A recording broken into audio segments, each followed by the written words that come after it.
दयाकर श्रीगणेश चरणं गजानन देवर मुनिवर पणियुं दयाकर श्रीगणेश चरणं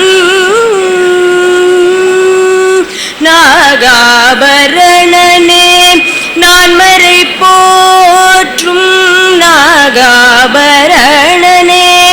நான்மறை போற்றும் நாகாபரணனே நான்மறை போற்றும் நாமனே பிரணவ ரூபனே நாகாபரணனே நான்மறை போற்றும் நாமனே பிரணவ ரூபனே ஜய ஸ்ரீ கணேச சரணம்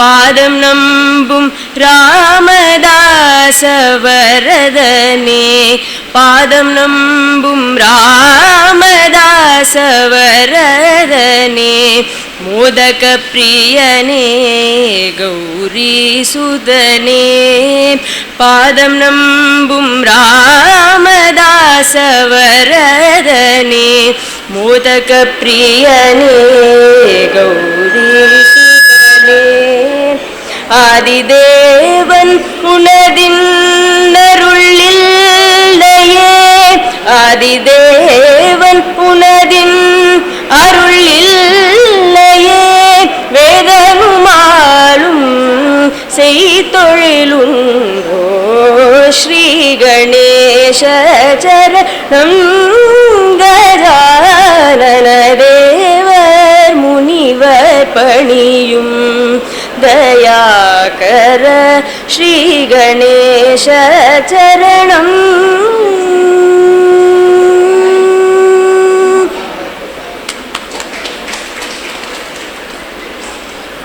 ஸோ இப்போ வைஷ்ணவி வந்து பிள்ளையார் பூஜை பண்ணி வச்சுட்டா. இன்றைக்கி ரொம்ப சிறப்பான நாள், இன்றைக்குமே சிறப்பான நாள் தான் நம்ம மடத்தில். இன்றைக்கி ரொம்ப சிறப்பான நாள், ஏன்னா நம்ம ஆஸ்தான வித்வான் இலக்கிய மேகம் சீனிவாசன் அவர்கள் நடத்தக்கூடிய பட்டிமன்றம். இந்த டாபிக் வந்து பெரியவாள் அப்ரூவ் ஆகி, இந்த டாபிக் வந்து பக்தியிலும் தொண்டிலும் சிறந்தது அக்காலமா இக்காலமா. இது ரொம்ப டிஃபிகல்ட் டாபிக். நம்ம இப்போ நான் வந்து அக்காலத்துலேருந்து வந்து இக்காலம் வந்திருக்கேன். அக்காலத்தில் பக்தி இவ்வளோ இருந்ததா அப்படின்னு பார்த்தா இக்காலத்தில் தான் எனக்கு வந்திருக்கு. ஆனால் இப்போ பட்டிமன்றத்தில் இவ பேசுகிறத வச்சுட்டு நம்ம முடிவு பண்ணிக்கலாம் இதுக்கு ஆன்சர் என்னென்ன. ஸோ எல்லாருக்கும் உங்களுக்கு தெரிஞ்சிருக்கும், ஸ்ரீமடத்தின் ஆஸ்தான வித்வான் இலக்கிய மேகம் சீனிவாசன் அவர்கள். அவரோட பட்டிமன்றம் நடத்தக்கூடிய 2 சைட்ஸ். அக்காலமே என்று சொல்லக்கூடியவர் மா சிதம்பரம் அவர்கள் அண்ட் திருமதி ரேகா பிரபாகரன் அவர்கள். இக்காலம்தான் அப்படின்னு சொல்லக்கூடியவா மாது அண்ட் திருமதி சுவாதி. ஸோ இந்த பட்டிமன்றத்தை நம்ம பட்டிமன்றம் நம்ம இங்கிலீஷ்லலாம் டிபேட் அப்படின்லாம் போகிறோம். இந்த மாதிரி பட்டிமன்றம் கூட பழங்காலத்தில் நிறைய நடந்திருக்கு. ராஜாக்கள்லாம் நடத்துவா. இப்போ நம்மளோட ராஜா இதை நடத்த போகிறார். எல்லாரும் நல்லா கேட்கணும். தேங்க்யூ. ஆரம்பிக்க.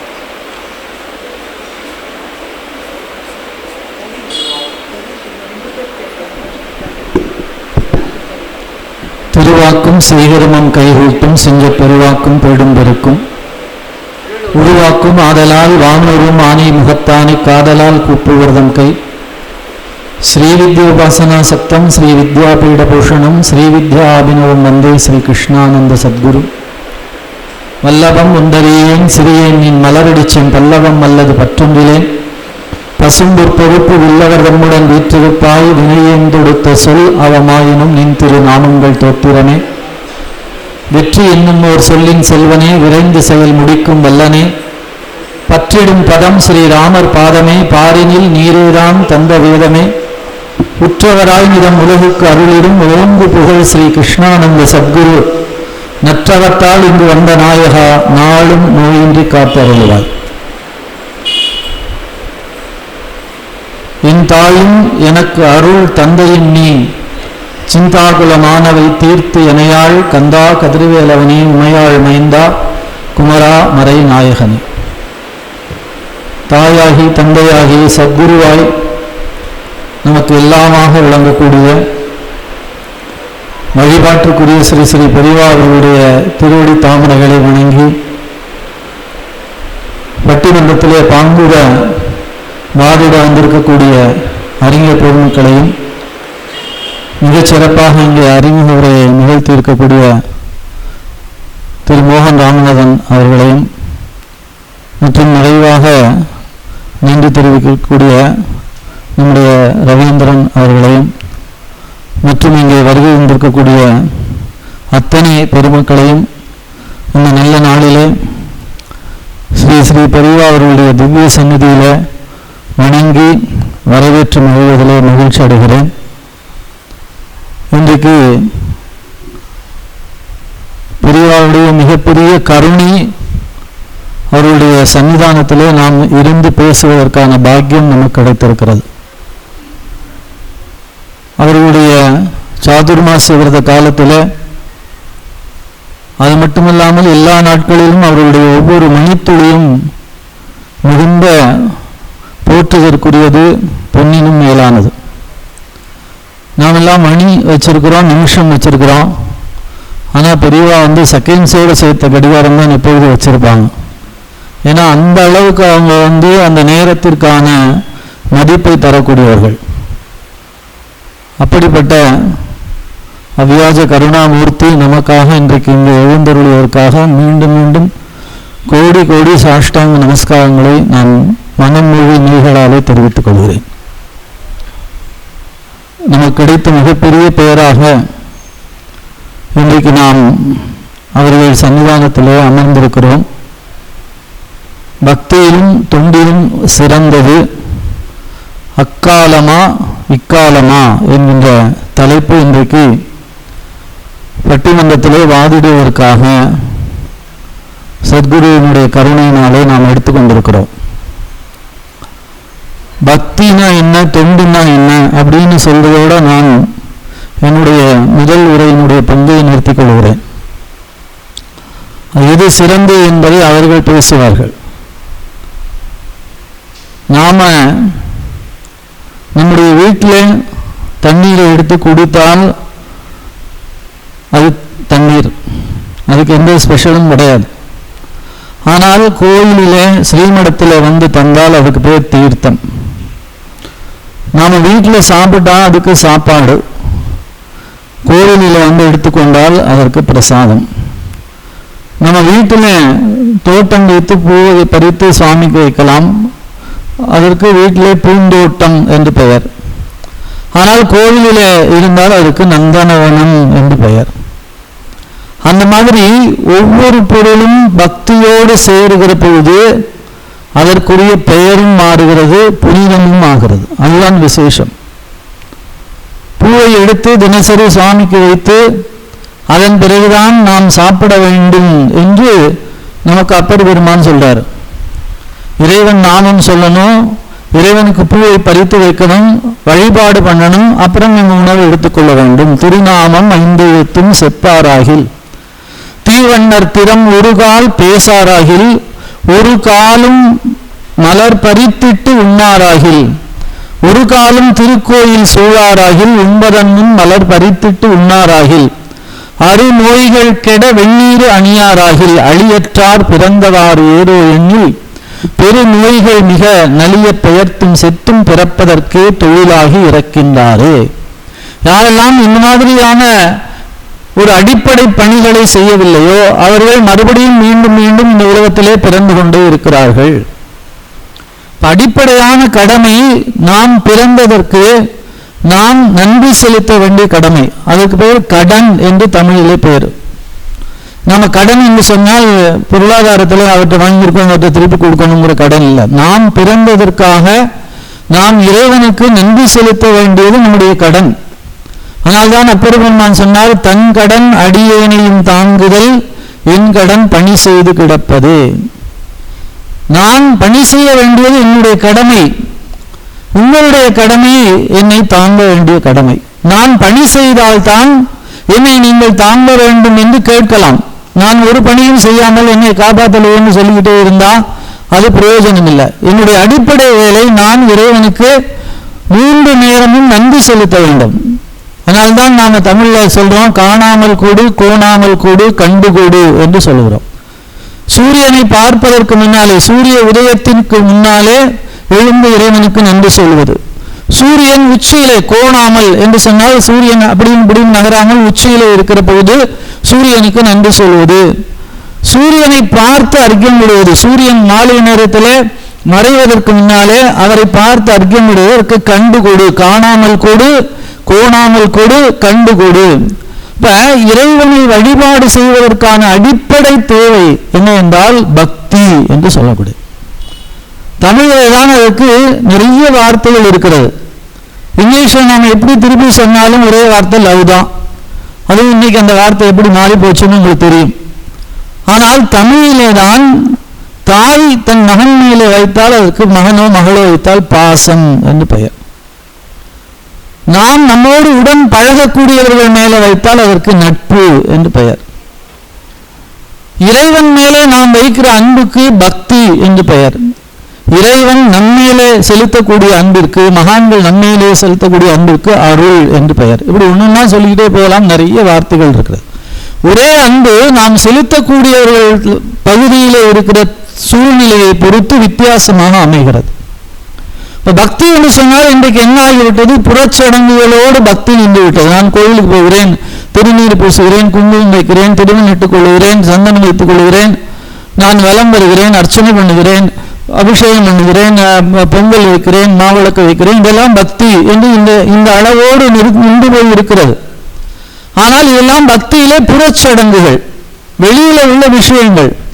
ஆனால் பக்தி எப்படி இருக்க வேண்டும், காதலாகி கசிந்து கண்ணீர் மல்கி ஓதுவார் தம்மை நன்னெறி குவிப்பது வேதம் 4 மெய்ப்பொருளாவது நாதன் நாமம் நமசிவாயவே. காதலாக வேண்டும், கசிய வேண்டும், கண்ணீர் மல்க வேண்டும். எப்பொழுது அன்பு நமக்கு வருகிறதோ அந்த அன்பு காதலாக மாறுகிறது. அந்த அன்பு இறைவன் பொருட்டு அந்த அன்பு நமக்கு வர வேண்டும். உலகத்தில் இருக்கிறவர்கள் மேலே வைக்கிற அன்பு எல்லோரும் வைப்பது, ஆனால் அதையும் கடந்த அன்பு இறைவன் மேலே வைக்க வேண்டும். இப்படி இறைவன் மேலே வைக்கக்கூடிய அன்பு காதலாக மலர்கிறது. அது காதலானால் மனம் என்னாகும், நம்ம அன்பு நம்மளோட அன்பு யார்கிட்ட இருக்கோ அவங்க எந்த தப்பு பண்ணாலும் நமக்கு தெரியாது. அவங்கள நம்ம அதனால தானே நமக்கு தெரிஞ்சவங்க, நமக்கு பிரியுமா, நீங்க பரவாயில்ல நீங்க போங்க அப்படின்னு அவங்க சொல்ல, என்னதான் அதே சமயம் இன்னொருத்தர் தாண்டி போயிட்டா நீ எப்படி தாண்டுவ அப்படின்னு கேட்கிறோம். ஆனா நமக்கு பிரியவர்கள் கடந்து போனால் நாம் என்ன பண்றதில்லை, அது பெரிய பொருட்டை எடுத்துக்கிறது இல்லை. அப்ப மனம் என்ன ஆகிறது, அந்த இடத்துல நமக்கு கொஞ்சம் இறுக்கமாக இல்லாமல் இழகுகிறது.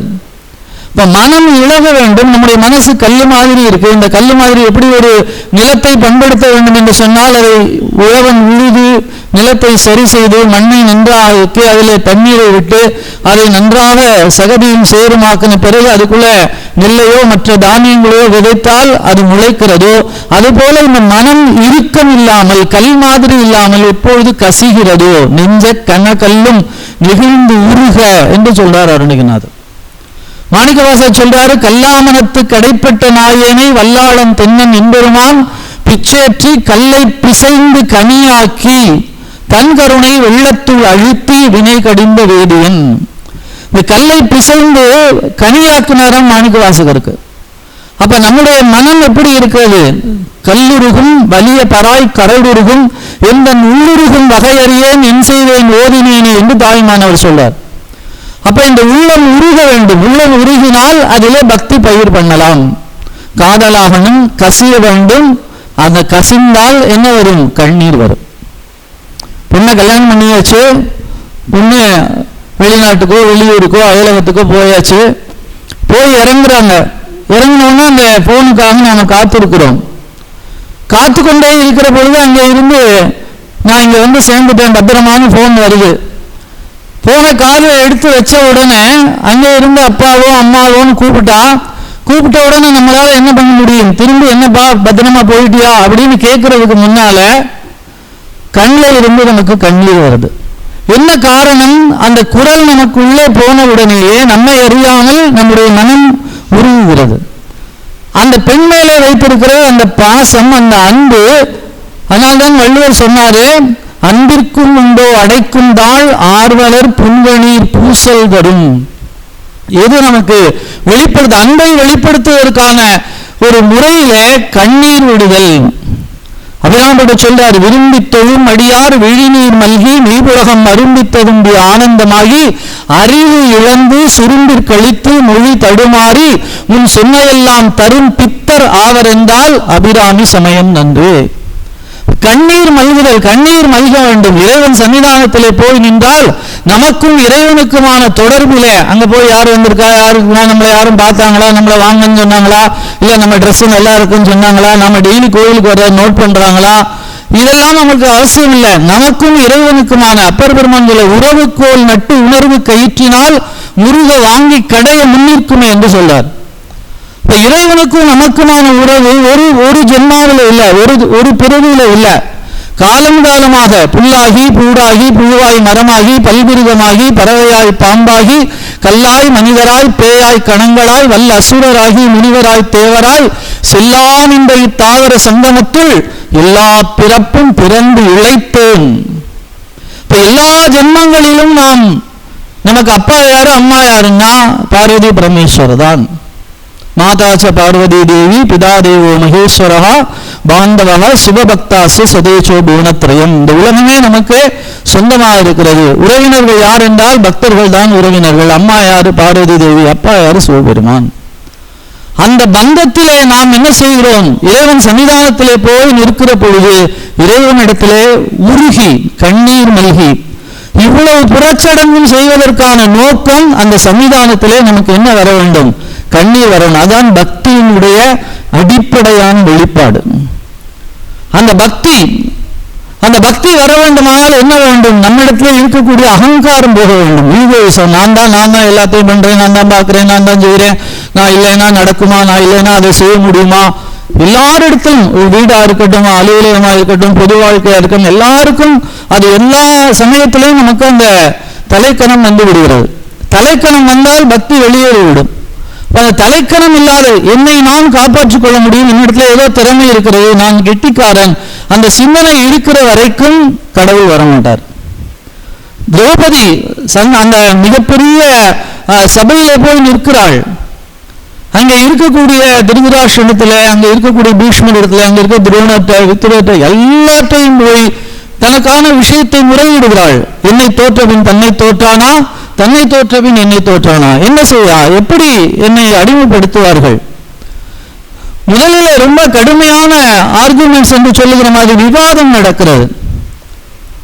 அப்புறம் துச்சாதனன் அழைத்து துரியோதனன் சொல்லுகிறான், அடிமைகளுக்கு மேலாளுவதற்கு 5 பேரும் தன் மேல இருக்கக்கூடிய ஆணையை தூக்கி போட்டு விட்டார்கள் ஆண்கள். ஆனால் பெண்ணால் அது முடியுமா? இவள் தனித்து நிற்கிறாள். அப்பொழுது அவள் ஏன் மேலாடையோடு இருக்கிறாள் என்ற கேள்வி எழுகிற பொழுது துச்சாதனன் தூள் உரிய தொடங்குகிறான். அப்பொழுதும் திரௌபதிக்கு தான் மிகப்பெரிய மன்னனுடைய மனைவி, பஞ்சபாண்டவர் மனைவி, தீவிலே இருந்து பிறந்தவள், என்னை என்னால் காப்பாற்றிக் கொள்ள முடியும் என்கின்ற ஒரு சிந்தனை அவள்கிட்ட இருக்கிறது. அதனால மார்பின் குறுக்காக தன்னுடைய 2 கைகளை வைத்து அவன் இழுக்கிற வரைக்கும் தன்னுடைய பலத்தை காட்டலாம் என்று வைத்துக் கொண்டிருக்கிறாள். ஆனால் துச்சாதனுடைய பலம் அதிகமான பிறகுதான், அதுவரைக்கும் கடவுளை பற்றி சிந்தனை அவளுக்கு இல்லை. ஆனால் துச்சாதனுடைய அந்த கடுமை அதிகமான பிறகுதான் இனிமேல் நம்மை நாம் காப்பாற்றிக் கொள்ள முடியாது என்கின்ற சிந்தனை மேலே எழுந்துவிட்ட பிறகு என்ன செய்கிறாள்? இனிமேல் நம்மால் காப்பாற்றிக் கொள்ள முடியாது என்று கைகள் 2ஐயும் மேலே தூக்குறான். அப்போதான் கடவுள் நாமம் அவளுக்கு வருகிறது.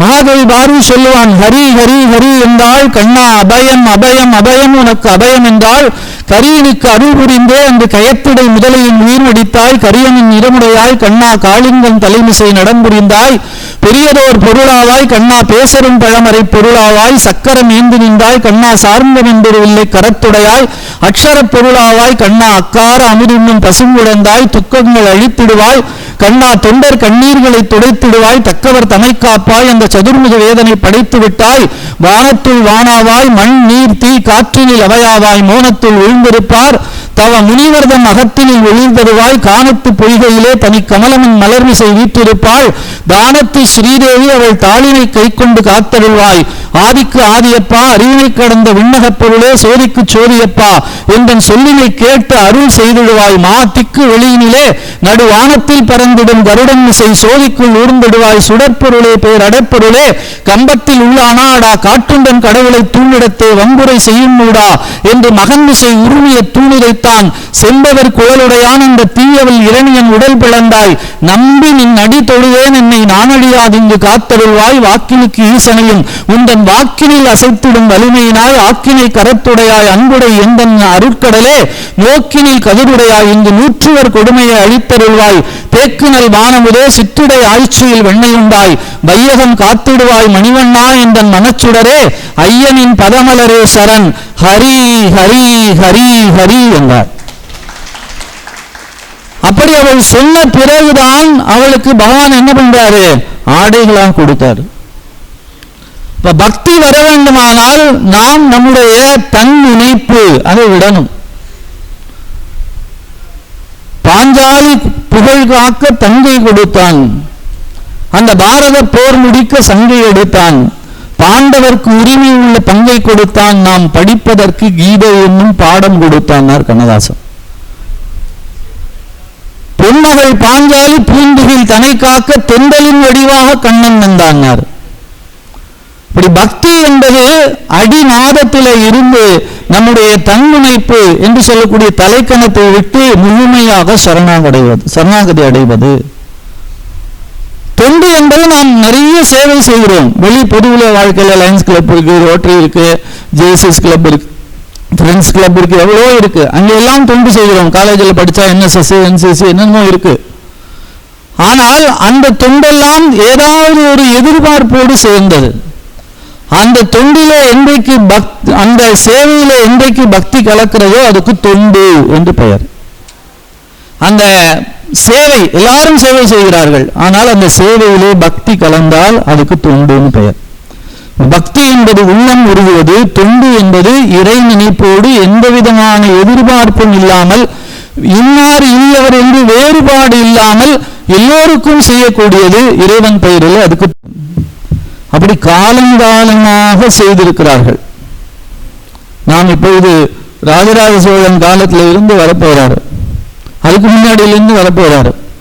இவர் 15ஆம் நூற்றாண்டு அருணகிரிநாதரிலிருந்து, நீங்க 15ஆம் நூற்றாண்டு அருணகிரியிலிருந்து வரப்போறாரு, அவருக்கு பின்னாடி இருந்து இவர் வரப்போறார்.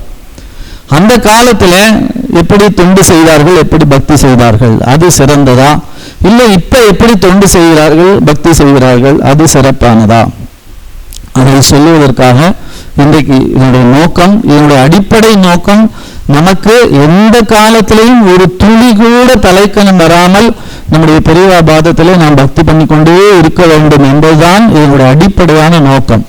அதனால இந்த பக்தியும் தொண்டும் சிறந்தது என்பது அந்த காலத்திலேதான் அக்காலத்திலேயே சிறந்தது என்பதை இங்கே நிறுவுவதற்காக நம்முடைய பேரன்பிற்குரிய பேராசிரியர் மா சிதம்பரம் அவர்கள் அழகப்பா பல்கலைக்கழகத்தினுடைய செனட் உறுப்பினர், மிகச்சிறந்த பேச்சாளர், ஆற்றல் மிக்க எழுத்தாளர், நல்ல மனிதர்.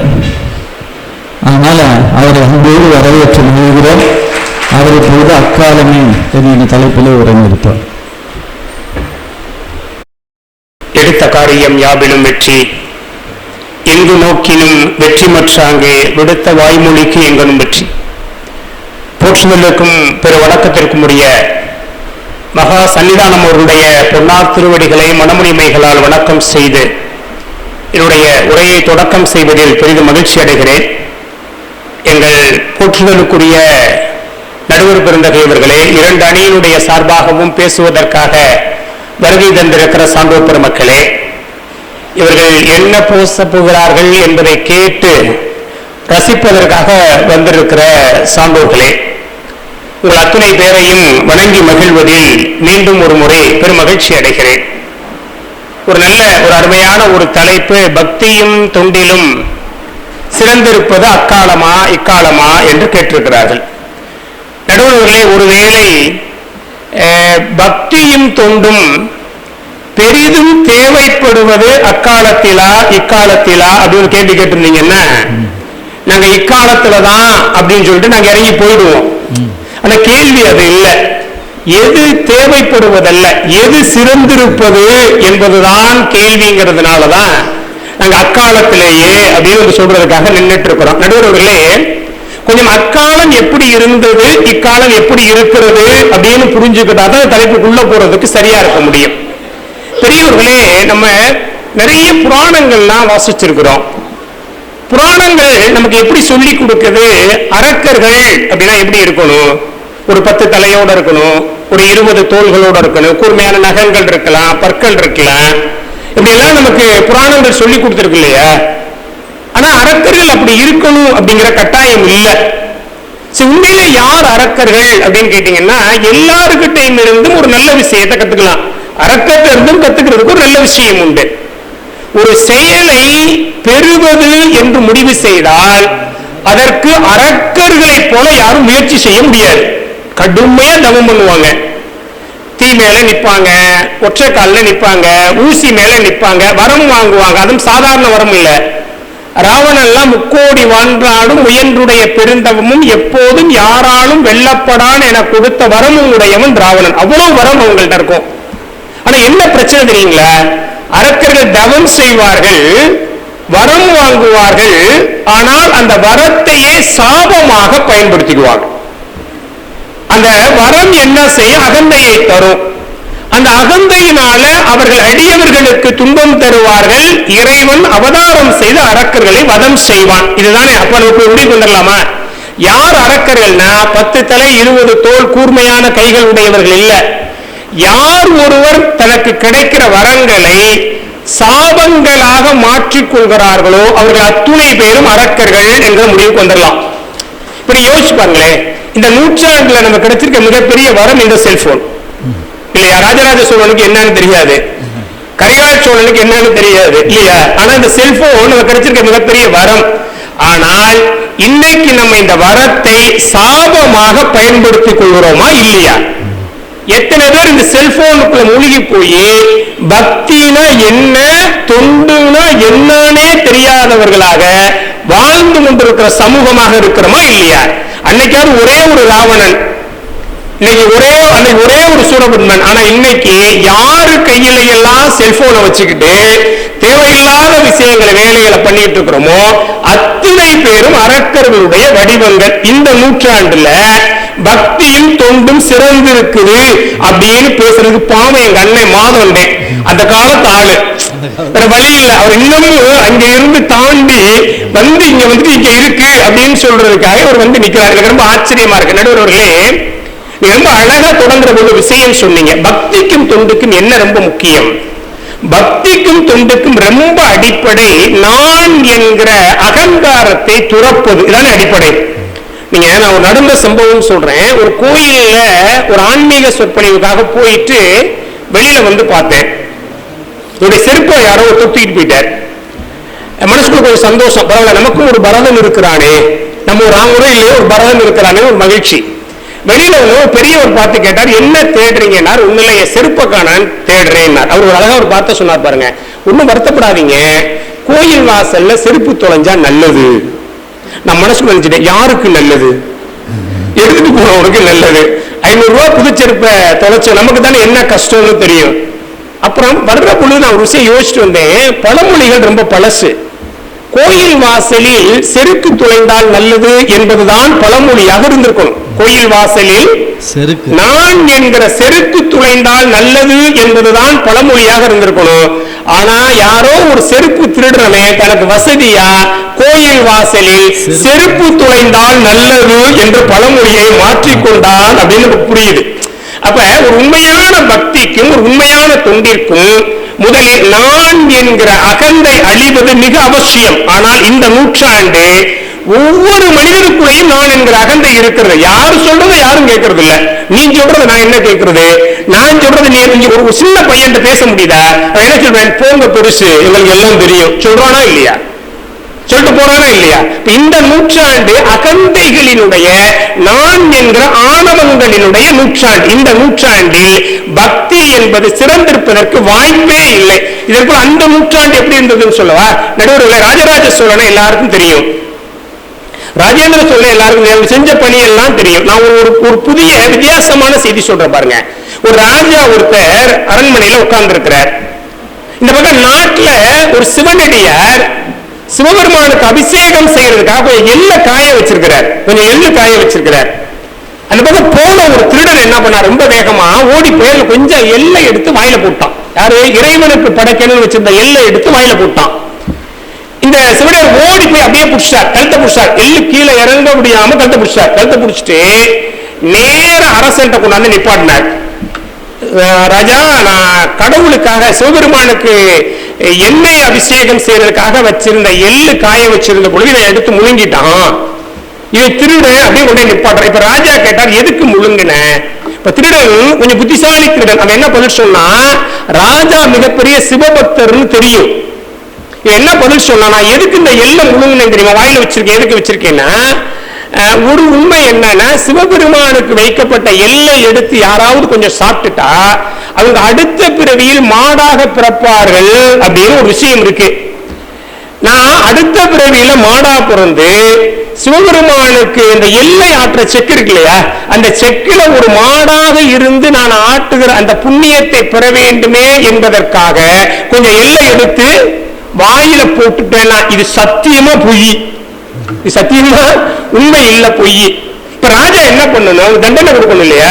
ராஜா என்ன பண்ணார், ரொம்ப வேகமா அரண்மனையில் கீழே ஏறி ஒடி வந்து அவன்கிட்ட சொன்னார், அந்த எள்ளு இங்க நிக்குது. அவர் சொன்னார், ஏப்பா செக்கு ஆட்டுவதாக இருந்தால் 2 மாடு தேவைப்படும் இல்லையா, நீ ஒரு மாடு தானே, அப்ப இன்னொரு மாடு தேவைப்படும் இல்லையா, நானும் அடுத்த ஜென்மத்தில் மாடாக பிறப்பதற்கு ஆசைப்படுகிறேன். நீ வாயில் வைத்திருக்கிற அந்த எச்சில் எள்ளு இருக்கு இல்லையா, அதில் ஒரு துளியை என்னுடைய கையில் துப்பு என்று வாங்கி தான் எடுத்து உண்டார் என்பது வரலாறு. நான் சொல்றது கதை இல்ல.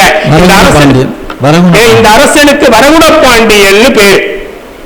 அப்ப ஒரு அரசன் தன் நிலையில் இருந்து கீழே இறங்கி வந்து யாரோ ஒரு திருடன் தன்னுடைய வாயில் வைத்திருந்த எச்சிலாக இருந்த எல்லை தான் உண்டு அடுத்த பிறவியில் கூட சிவனுக்கு தொண்டு செய்பவனாக மாற வேண்டும் என்று நினைத்த நான் என்கிற அகந்தையை நீக்கிய பக்தி இன்று இருக்கிறதா என்பதுதான் கேள்வி. அந்த பக்தி இன்றைக்கு கொஞ்சம் விளம்பரமாகவும் மாறி இருக்கிறது அப்படின்னு நீங்க மறுக்கவே முடியாது இல்லையா? அந்த அரசன், பாண்டிய நாட்டு அரசன், அது பாண்டிய நாட்டு ஒரு ராஜா, ஒரு நாள் இன்னொன்னு பக்தியில பெரிய விஷயம் என்ன தெரியுங்களா, தெரிஞ்சோ தெரியாமலோ ஒரு தவறு நடந்து விட்டால் கூட தவறுக்காக வருந்தி தன்னை தன்னிலையில் தாழ்த்திக் கொள்ளுதல் பக்தியினுடைய அடிப்படை. தொண்டுக்கும் அதுதான். இன்னைக்கு நம்மகிட்ட இருக்கா, தெரிஞ்சு தப்பு நடந்தாலே யாரும் மன்னிப்பு கேட்கறது இல்ல. ஏப்பா காலை மிதிச்சுட்ட, என்ன கேட்கிறான், மிதிக்கிற இடத்துல ஏன் நீ வச்சிருந்த, நம்ம ஏன்டா காலை மிஸ் கேள்வி கேட்டா என்ன கேள்வி திரும்பி கேட்கிறான், மிதிக்கிற இடத்துல நீ ஏன் வச்சிருந்த. ஆனா இந்த வரகுண பாண்டியன் வாழ்க்கையில நடந்து தெரியுங்களா, ஒரு நாள் யதார்த்தமா குதிரையில போறப்போ ஒரு சிவனடியார் மேல அந்த குதிரை பட்டு சிவனடியார் இறந்து போனார். யதார்த்தமா நடந்தது, இதை செஞ்சது இல்ல. ஆனா ஒரு பெரிய மனசுக்குள்ள பெரிய வருத்தம் இருந்தது. தெரிஞ்சோ தெரியாமலோ ஒரு சிவனடியாருடைய மரணத்திற்கு நம்ம காரணமாயிட்டேங்கிற வருத்தத்துல இரவு முழுவதும் தூக்கம் இல்லாம பல வருடம் கஷ்டப்பட்டான். அப்ப ஒரு நாள் சிவபெருமான் வந்து சொன்னார், இங்க பாருப்பா, உனக்கு மிகப்பெரிய இந்த பாவத்திலிருந்து நீ விடுதலை பெற வேண்டுமானால் திருவிடைமருதூர் சோழ நாட்டுல ஒரு தலம் இருக்கு, அங்க போய் இறைவனை கும்பிடு. நல்லா ஞாபகம் வச்சுக்க, இவன் பாண்டிய நாட்டினுடைய மன்னன். திருவிடைமருதூர் இருப்பது சோழ நாடு. சோழ நாட்டுக்குள்ள வந்து அங்க வந்து தொண்டு செஞ்சிட்டு இருக்கிறான். இப்ப சோழ மன்னன் உள்ள வந்தான். யார்? ஆதித்த சோழன் உள்ள வந்தான். இப்ப இவன் கேட்டான், இப்ப பாண்டிய மன்னனாக இருக்கிற என்னை நீ கைது செய்ய வேண்டும் என்பதற்காக வந்தியான். அதுக்காக ஒரு பதில் சொன்னான் பாருங்க. இங்க பாரு, நான் சண்டை செய்யறதுக்கு வந்திருந்தா போர்க்களத்துக்கு வந்திருப்பேன். நான் எங்க வந்திருக்கிறேனா? கோயிலுக்கு வந்திருக்கிறேன். இன்னொரு நாட்டினுடைய அரசனாக இருந்தால் கூட என் நாட்டினுடைய கோயிலுக்கு தொண்டு செய்ய வேண்டும் என்று வந்து கோயில் கட்டினாமே திருவிடைமருதூர்ல. அது மட்டுமல்ல, தன் மனைவியையும் ஒரு பணிப்பெண்ணாக மாற்றி கோயிலில் இருந்து கொண்டு தான் தொண்டு செய்ததோட தன் மனைவியும் சேர்த்து தொண்டு செய்த வைத்த பெருமை வரகுண பாண்டியன் என்கிற மன்னனுக்கு சார். நினைத்து பாருங்க, மன்னவன் என்கிற இடத்திலிருந்து கோயில் இருக்கிற இடம் ஒரு அந்நிய தேசம், அங்க போனா தன் உயிருக்கு என்ன ஆபத்து வருமோ என்று கூட பயப்படாமல் தன் மனைவியோடு வந்து தான் தொண்டு செய்ய வேண்டும், தெரியாமல் செய்த பாவத்திற்கு பிராயச்சித்தம் தேட வேண்டும் என்பதற்காக செஞ்சான் இல்லைங்களா? அந்த சிறப்பு தான் அன்றைய பக்தியினுடைய மிகப்பெரிய சிறப்பு. நடுவர்களே, சிறந்தது எதுங்கிற ஒரு கேள்வி இருக்குல்ல. இப்ப நீங்க ஒரு பையன் சிறந்தது அல்லது சிறந்தவன் எப்ப முடிவு பண்ண முடியும்? அவனுக்கு ஏதாவது பரீட்சை வைக்கணும்ல. இப்ப என்ன பிரச்சனை தெரியுங்களா? ஒரு காலத்தில் நம்முடைய பெரியவர்கள் எல்லாம் தனக்கு சாபங்களாக வந்தால் கூட, சாபம்னா துன்பம்னு எடுத்துக்கங்க, வந்தால் கூட பக்தியின் காரணமாக அதை வரமாக மாற்றுகிற பெருமையுடையவர்களாக இருந்தார்கள். ஆனா இன்னைக்கு வரமாக வந்தால் கூட நவீன அறிவியலின் வளர்ச்சியில் சாபமாக மாற்றிக்கொள்வர்களாக நம்ம எல்லாம் மாறிக்கொண்டிருக்கிறோம். நாவுக்கரசருக்கு வராத துன்பமா? சுண்ணாம்பு காலவாயில கொண்டே போட்டான். சாதாரண விஷயம் அது. ஏசி ரூம் அது. கொதிக்கிற சுண்ணாம்பை முழுமையுமாக நீற்றறையில் போட்டு சுட்டரிக்கிற இடம் இருக்குல்ல, அந்த இடத்துக்குள்ள கொண்டுட்டு போய் ஒரு மனிதனை உயிரோடு உள்ளே தள்ளுவது என்பது எவ்வளவு கொடுமையான விஷயம் அது. அதிலிருந்து எப்படி நீங்க மீண்டு வர முடியும்?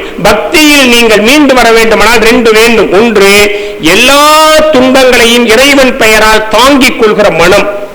இரண்டாவது, எந்த சூழலிலும் என்னுடைய இறைவன் எனக்கு வேண்டியதை மிக சரியாக கொடுப்பான் என்கிற வைராக்கியம். இது ரெண்டும் அவசியமா இல்லையா? இப்ப நீங்க சிலருக்கு காத்திருக்கணுங்க. இப்ப நீங்க ஒரு பழம் சாப்பிடணும்னா மரம் நட்டு ஒரு 10 வருஷம் காத்திருக்கணும். அரிசி சாப்பிடணும்னா ஒரு 6 மாசமாவது காத்திருக்கணும். ஒரு பையனை படிக்க வைக்கிறீங்கன்னா 25 வருஷம் காத்திருக்கணும். ஏன்னா 25 வருஷம் சென்று ஒரு வேலைக்கு வந்துதான் இவரால நான் முன்னுக்கு வந்தேன்னு சொல்லுவான். இப்படி சில பலனை அடைய 10 வருஷம் காத்திருக்கணும், 6 மாதம் காத்திருக்கணும், 25 வருஷம் காத்திருக்கணும். ஆனால் சில பலன்களை அடைவதற்கு அடுத்த பிறவி வரைக்கும் கூட காத்திருக்கிற பொறுமை அவசியம். அதனால நாவுக்கரசர் ரொம்ப அழகா சொன்னார், மெய்மையாம் வித்தை வித்து பொய்மையாம் கலையை வாங்கி புறையனும் நீரை பாய்ச்சி தம்மையே நோக்கி கண்டு தகவலும் வெளியிட்டு செம்மையில் நிற்பாராயில் சிவகரி விளையும் என்று பேசினார். அப்ப பக்தியில ரொம்ப முக்கியம், என்னுடைய இறைவன் என்னை சோதிக்கிறான் என்றால் அதன் மூலமாக என்னை நன்னிலைக்கு எடுத்து போகிறான் என்று நினைக்கிற பக்தி ரொம்ப அவசியம். சுண்ணாம்பு காலவாயில போட்ட பொழுது கூட நாவுக்கரசர் என்ன சொன்னார்? மாசில் வீணையும் மாலை மதியமும் வீசு தென்றலும் நீங்கள வேலிலும் மூசு வண்டரை பொய்கையும் போன்றதே ஈசன் என்ற இணையடி நீழலேன்னு புடிச்சுக்கிட்டார் இல்லையா? இந்த வைராக்கியம் இன்னைக்கு இருக்க. நம்ம என்ன பண்றோம்? முதல்ல போய் பிள்ளையார்கிட்ட சொல்றோம். அப்புறம் மனசுக்கு ஒரு சின்ன சந்தேகம் வந்துருது. ஒருவேளை இவர் செய்யாட்டி அப்புறம் முருகன்ட்ட போய் சொல்றோம், அப்புறம் முருகனும் செய்யாட்டி அப்புறம் பெருமாள்கிட்ட போய் சொல்றோம். இந்த எங்கேயாவது எல்லாவற்றிற்குள்ளும் இறைந்திருப்பது ஓர் இறைவன் என்று உணர்கிற பக்குவம் நமக்கு இருக்க. ஓருருவம் ஒரு நாமம் ஒன்றுமில்லார்க்கு 1000 திருநாமம் சொல்லி தெல்லேனும் குட்டமன் மணிவாசகர் சொன்னார் இல்லையா? இறைவனுடைய உருவங்கள் வேறாக இருக்கலாம், ஆனால் இறைவனுடைய நாமம் ஒன்றுதான் என்று பேசினார்ல. அப்ப இறைவன் எல்லாவற்றிலும் ஒரு நாமம் உடையவனாக ஆனால் வெவ்வேறு உருவங்களில் காட்சியளிக்கிறான். ஒருவரிடம் சொன்னால் கூட என் பக்தி நிச்சயமாக நிறைவேறும் என்கிற வைராக்கியம் தான் பக்தியினுடைய அடிப்படை. என்ற வைராக்கியம் தகர்ந்திருக்கிறதா இல்லையா? இல்லையா? எந்தளவுக்கு உண்மையான பக்தி செலுத்துகிறோம்? எந்த அளவுக்கு? இன்னும் சொல்ல போனா கோயிலுக்கு முடிச்சிருங்க. கோயிலுக்கு போனா நம்மளால செருப்பு எல்லாம் போட்டுட்டு போவாதேன்னு சொன்னாங்கல்ல ஒரு காலத்துல. என்ன காரணம்? நீங்க கால் கலட்டி போடுகிற செருப்பை மனசு மாட்டிக்கிறோம், உண்டா இல்லையா? கால் கலட்டி போட்டுரும், ஆனா வெளியில போற வரைக்கும் அந்த செருப்பு இருக்குமா இருக்காதா, எவன் எடுத்துட்டு போயிடுவானா? கால் கலட்டி போடுகிற செருப்பை எது மாட்டிக்கிறோம்? மனசு மாட்டிக்குதுல. இப்ப மனசுல செருப்பு இருந்தா கடவுள் எங்கே இருந்து வருவார்? ஆனால் அன்றைக்கு நீங்கள் பாதங்களில் காலணி இல்லாமல் பற்றற்று நடந்து போங்கள் என்று சொல்லிக் கொடுத்த பக்தி நம்முடைய பக்தி. அவ்வளவு பெரிய கோயிலுங்க. இன்னைக்கு உலகமே அண்ணாந்து பார்த்து தமிழர்களுடைய அந்த பொறியியல் டெக்னாலஜியை வியந்து பார்த்து தஞ்சை பெரிய கோயிலை கட்டிய ராஜராஜ சோழனுக்கு என்ன பெரிய பெருமை? எல்லாரும் கோயில் கட்டின மாதிரி ராஜராஜ சோழன் கோயில் கட்டினாங்கிறத இல்லைங்க, அது 1000 மன்னர்கள் கோயில் கட்டினான். ஆனா ராஜராஜ சோழனுக்கு என்ன பெரிய பெருமை தெரியுமா? கோயில் கட்டி அதற்கு முன்னால் இருந்தவர்கள் எல்லாம் தன் பெயரை பதிக்க அவன் என்ன சொன்ன தெரியுமா? இந்த கோயிலுக்கு நான் கொடுத்தன இல்ல, நான் ராஜராஜன் மட்டும், நாம் கொடுத்தனவும் நம் அக்கன் கொடுத்தனும், அக்கவனா குந்தவை பிராட்டியார், எல்லாம் புண்ணியர்களும் படம் பார்த்திருப்போம் இல்லையா? குந்தவை பிராட்டியார் நாம் கொடுத்தனவும் நம் அக்கன் கொடுத்தனவும் நம் பெண்டுகள் கொடுத்தனவும், இதுக்கப்புறம் ஒரு வார்த்தை சொன்னா கொடுத்தார் கொடுத்தனவும். சமூகத்தில் எவ்வளவு பேர் இருக்கிறார்களோ, யாரெல்லாம் இந்த கோயிலுடைய திருப்பணிக்கு உதவி செய்த அத்துணை பேருடைய பெயரும் பெரிய கோயில் கல்வெட்டில் பதிய வேண்டும் என்று பதிய வைத்தவன் ராஜராஜ சோழன்.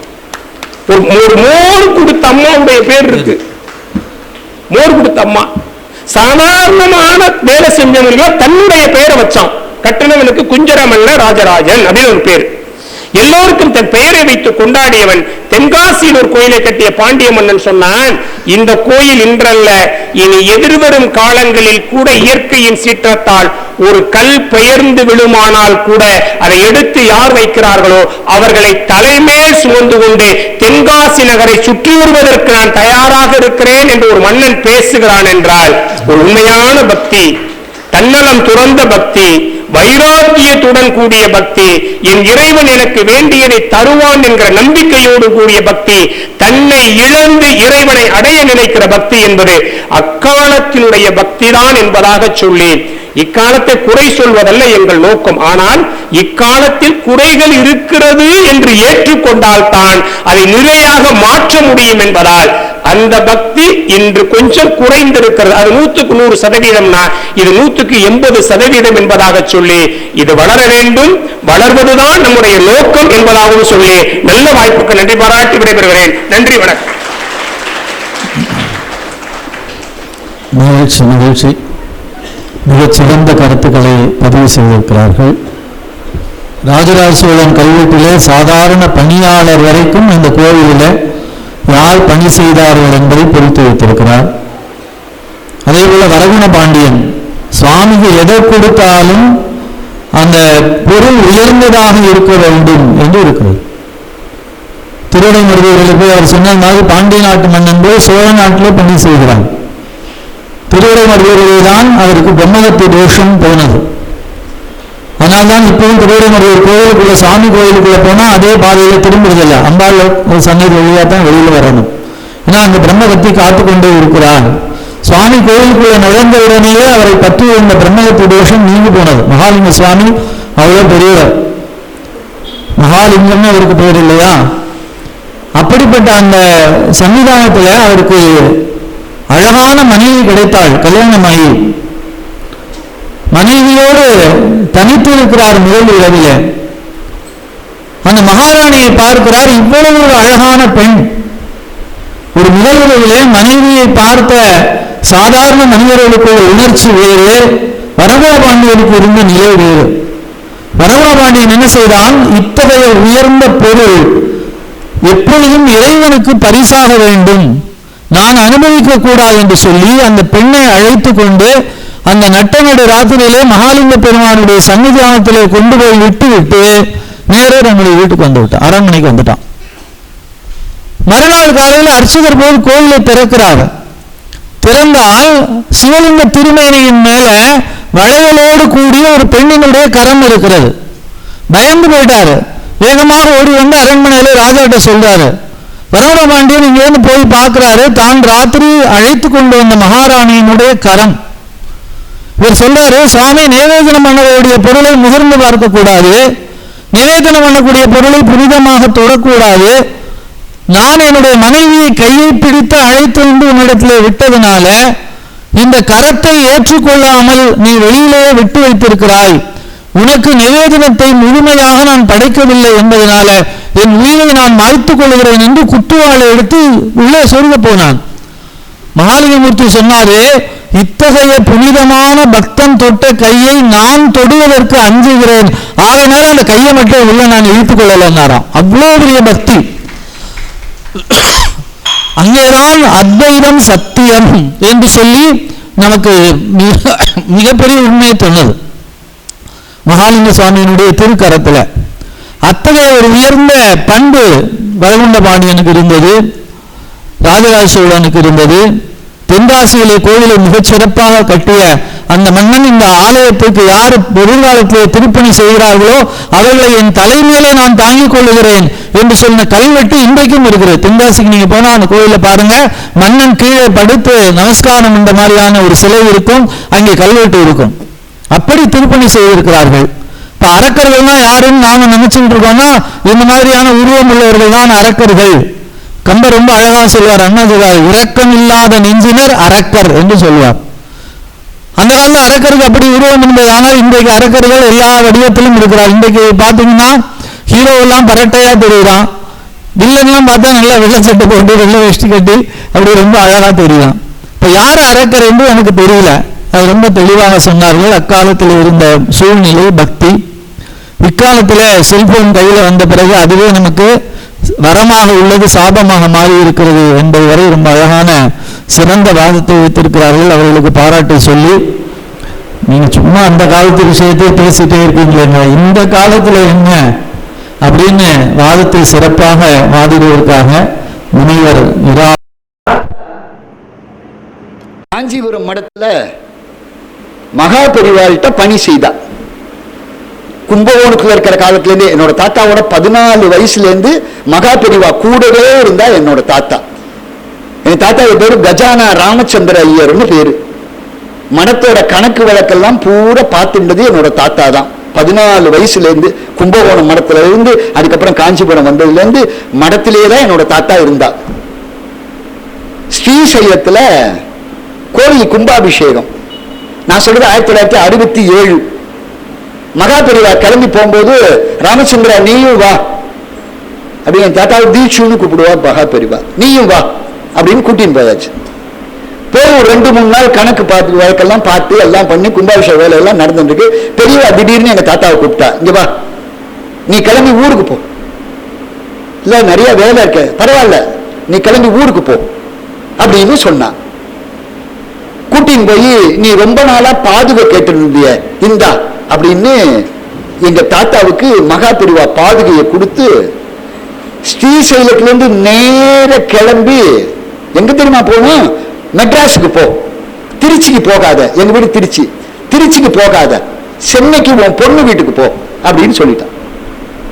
ஆந்திரால இருந்து கிளம்பி என்னோட தாத்தா சென்னையில இருக்கிற எங்க அத்தை வீட்டுல வந்து இறங்கினா காத்தால ஒரு 9 மணி போல குளிச்சுட்டு எல்லாம் பண்ணிவிட்டு எங்க தாத்தா 12 மணிக்கு சாப்பிட்டுட்டு படுத்துட்டா ஒரு 2-3 மணி போல விடாத டிசென்ட்ரி வயிற்று போக்கு எங்க தாத்தாக்கு. 5 மணிக்கு எங்க தாத்தா இல்ல, 5 மணிக்கு எங்க தாத்தா இல்ல. எங்க தாத்தா திருச்சிக்கு மட்டும் வந்திருந்தா நடுவழியில தவறி போயிருப்பா, யாரு என்னன்னு தெரிஞ்சிருக்காது. எவ்வளவு பெரிய ஞான திருஷ்டி இருந்தா கிளம்பி போன்னு சொல்ல முடியும்னா இப்படி ஒரு மகன் இந்த காலத்தையும் வாழ்ந்தத நம்மால பார்க்க முடியறதே, பார்க்க முடியாம இல்லையா? நீங்க பரிபூர்ண பக்திக்கு கால நேரம் கிடையாது. ஸ்ரீதர் ஐயாவாள் திருவிசை நல்லூர்ல தன் வீட்டு கிணத்துல கங்கையை வர வச்சாரு, தன் வீட்டு கிணத்துல கங்கையை வர வச்சாரு. இது எப்படி நடந்தது? இது எப்படி நடந்தது? சதாசிவ பிம்பங்கள் இப்பயும் கரூர்ல நெரூர்ல அவரோட ஜீவ சமாதி இருக்கு. கையை வெட்டிவிட்டானே, அவருக்கு ஏதாவது கவலை வந்ததா? ரமண மகரிஷி என்ன குறைய பார்த்தீங்க? ரமண மகரிஷி இல்லையா, சேஷாத்திரி சுவாமிகள் இல்லையா? சார் நான் அடுக்கி கொண்டே போகலாம் வரிசையா. இன்றைக்கும் நூலை தந்த சான்றோர்களும் இருக்கிறார்கள், இன்றைக்கும் வாழ்ந்து வழிகாட்டிய பக்தியிலே திளைத்த ஞானவான்களும் இன்றைக்கு இருக்கிறார்கள். அவ்வளவு ஏன் உயர்ந்த அரசர்களாக இருந்தவர்கள் அத்தனை பேரும் இன்றைக்கு திருமலை நாயக்கன் இல்லைன்னா இன்னைக்கு ஒரு மதுரை உண்டா? நான் எடுத்து காட்டட்டுமா? சரபோஜி மன்னன் இல்லைன்னா இன்னைக்கு நீங்க பார்க்கிற தஞ்சாவூர் உண்டா? அப்ப மன்னர்களாக, சிறந்த நூல் ஆசிரியர்களாக, வழிகாட்டுகின்ற ஞானிகளாக இன்றைக்கும் பல பெருமக்கள் இந்த உலகத்தில் வாழ்ந்து கொண்டுதான் இருக்கிறார்கள். ஒன்றை நினைவில் வைத்துக் கொள்ளுங்கள், பக்தி அக்காலத்துக்குரியதா இக்காலத்துக்குரியதா என்பதை விட சிதம்பரம் அவர்களுக்கு ஒரே ஒரு வருத்தம் என்ன, அன்று இருந்தது போல இன்று பக்தி இருக்கிறதா என்றுதான் அவர் கேள்வி கேட்டிருக்கிறார். அவர் பக்தி இல்லை என்று சொல்லவில்லை. எங்களுடைய வாதம் இன்றைக்கல்ல, என்றையும் பக்தியை நிலைநிறுத்துபவர்கள் இருந்து கொண்டிருக்கிறார்கள். இப்படி சொல்லி நான் என்னுடைய பேச்சை நிறைவு செய்கிறேன். வள்ளுவன் ஒரு வார்த்தை சொல்கிறான். வள்ளுவன் ஒரு வார்த்தை, அந்த ஒரு வார்த்தை தான் இந்த தீர்ப்புக்கு முக்கியமான வார்த்தை. அந்த வார்த்தைக்கு பதில் தெரிஞ்சா தீர்ப்பு ஈஸியா தெரிஞ்சு போயிடும். இப்ப பக்தி இல்ல, இது கலிகாலமா இருக்குன்னா இந்த உலகம் பூமிக்குள்ள போயிருக்கணுமா இல்லையா?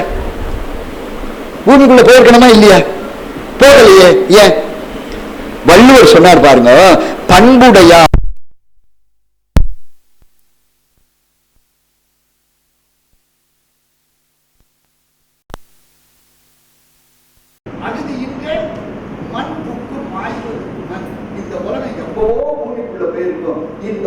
இன்னும் பூமிக்குள்ள போகாம இருக்குன்னா அதிலே பண்புடைய தொண்டிலே சிறந்த பக்திமான்கள் வாழ்ந்து கொண்டிருக்கிறார்கள் என்ற காரணத்தினால்தான் இந்த உலகம் நிலைத்திருக்கிறது. எனவே இக்காலத்தில் பக்தி அக்காலத்தை விட சிறந்திருக்கிறது என்று சொல்லி வாய்ப்பளித்த அனைவருக்கும் நன்றி கூறி விடைபெறுகிறேன். நன்றி, வணக்கம். ரொம்ப சந்தோஷம், மிக்க மகிழ்ச்சி. இந்த காலத்திலேயும் மகான்கள் இருக்கிறார்கள், பக்தி இருக்கிறது. அவருடைய வாழ்க்கையினுடைய சம்பவத்தை சொல்லி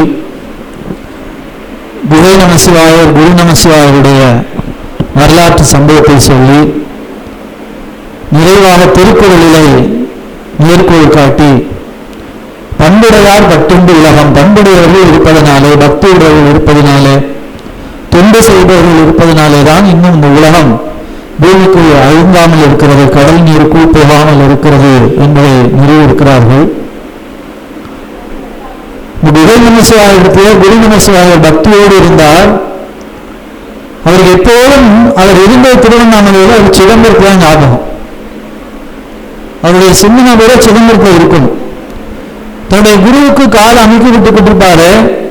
கால் அமைக்கி விடும்போது அவர் திடீர்னு சிரிச்சார். என்ன நமசிவாயும் சிரிக்கிறார். சிதம்பரத்துல நாட்டியாஞ்சலி நடக்குது, அது ஒரு பொண்ணு வழிக்கு வந்துட்டா அதனால சிரிக்கிறேன்னாரு. இருக்குது திருவண்ணாமலை. அப்புறம் இன்னொரு நாள் குருவுக்கு பூஜைக்கெல்லாம் எடுத்து வச்சுக்கிட்டு அந்த இடத்த சுத்தம் பண்ணிட்டு இருந்தாரு. திடீர்னு ஊழினார். ஏன்பா எழுதுறாரு. அவர் சொன்னாரு, சிதம்பரத்துல அர்ச்சகர் தெரியாம அந்த திரைச்சீலையில கீழே தீபத்தை வச்சுட்டாரு, திரைச்சீலை பிடிச்சு எழுது, அதை இங்கேருந்து அமர்த்துறேன்னாரு. அப்ப குரு நமசிவாயர் சொன்னாரு, உங்களுடைய சின்ன கூட சிதம்பரத்துல இருக்குது, அதனால நீ சிதம்பரத்துக்கே போய் திருவண்ணாமலையில் இருக்காதுன்னாரு. நான் உங்களை விட்டுட்டு எப்படி போறது குருநாதான்? நான் இல்லை, நீ சிதம்பரத்துல போய் அதுதான் நல்லதுன்னாரு. அப்ப அவர் சொன்னாரு, நான் சிதம்பரத்துக்கு போறேன், அப்படி சிதம்பரத்துக்கு போனால் அங்க நடராஜருடைய உருவத்தில நீங்கள் தெரிந்தால் நான் சிதம்பரத்தில் இருப்பேன், இல்லைன்னா திரும்பி வந்துடுவேன். சரி போயிட்டு வந்தாரு. போற பொழுது திருவண்ணாமலையினுடைய எல்லையிலே உண்ணாமலை அம்பாள் கொண்டு வந்து சாப்பாடு கொடுத்தா. விருத்தாச்சலத்தின் எல்லையிலே பெரிய நாயகி கொண்டு வந்து சாப்பாடு கொடுத்தா. சிதம்பரம் எல்லையில போய் களைத்து உட்கார்ந்து இருக்கிறாரு. ரொம்ப அழகான ஒரு பெண் நடிசார் கட்டி கொண்டு வந்து நிற்கிறாள் சாப்பாடோட. நீ யாருன்னு கேட்டார். அப்ப சிவகாமி சொன்னா, கொண்டு வந்தேன் குகை நமசிவாயரது தொண்டர் அடியார் சுகிக்கவே பண்டு வந்த பேச்சு நிலையுண்ட பெருமாளுடன் பிறந்த நாச்சி சிவகாமி நான் அப்படின்னு பாட்டு பாடி சாப்பாடு கொடுத்தா சிவகாமி. நேர சன்னதிக்கு போனார். அங்கே நடராஜ பெருமான் காதாறு குழையாட, பைம்பும் கலனாட, கோரை குழலாட, வண்டின் குழாமாட, சீத புனலாடி, சிற்றம்பலம்பாடி, வேற பொருள்பாடி, அப்பொருளுமா பாடி, சோதி திறம்பாடி, சூழ் கொன்றை தார்பாடி, ஆதி திறம்பாடி, அந்தமாமா பாடி, பேரித்து நம்மை வளர்த்தெடுத்த பெருவளைவன் பாதத்திறம்பாடி ஆடலோர் என்பாவாய். அங்கே சுவாமி அப்படி நாட்டிய கோலத்தில் இருக்கிறார். ஆனால் இவர் நடராஜ சந்நிதியை பார்த்தது அங்கே குகை நமசிவாயர் கருவறையில் இருந்தார். தன்னுடைய குருநாதரே கருவறை, குருநாதர் வேறு கடவுள் வேறு இல்லை என்பதற்கு குகை நமசிவாயர் குரு நமசிவாயர் ஒரு சான்று. அந்த அருமையான வரலாற்றை சொன்னார்கள். அப்படி மிகச்சிறந்த வாதத்தை 2 தலைவர்கள் நிறைவு செய்திருக்கிறார்கள். அடுத்த முறையாக இப்பொழுது மிகச்சிறந்தது அக்காலமே என்கின்ற தலைப்பிலே திருமதி அரி ரேகா பிரபாகரன் அவர்கள் தங்களுடைய வாதத்தை இப்போது வைக்க வந்திருக்கிறார்கள். அன்பு படைக்கலமாக உண்ணாமத்தை நிறுத்தல் நாவிற்கொண்டேன், இடைக்களமல்லேன் எழுப்பிறப்பு முழக்கால் செய்கின்றேன், துடைக்கிலும் போவேன் தொழுது வணங்கி தூ நீரணிந்தேன், அடைக்கலம் கண்டாய் அனைதல்லை சிற்றம்பலத்தரணி. வணக்கம்.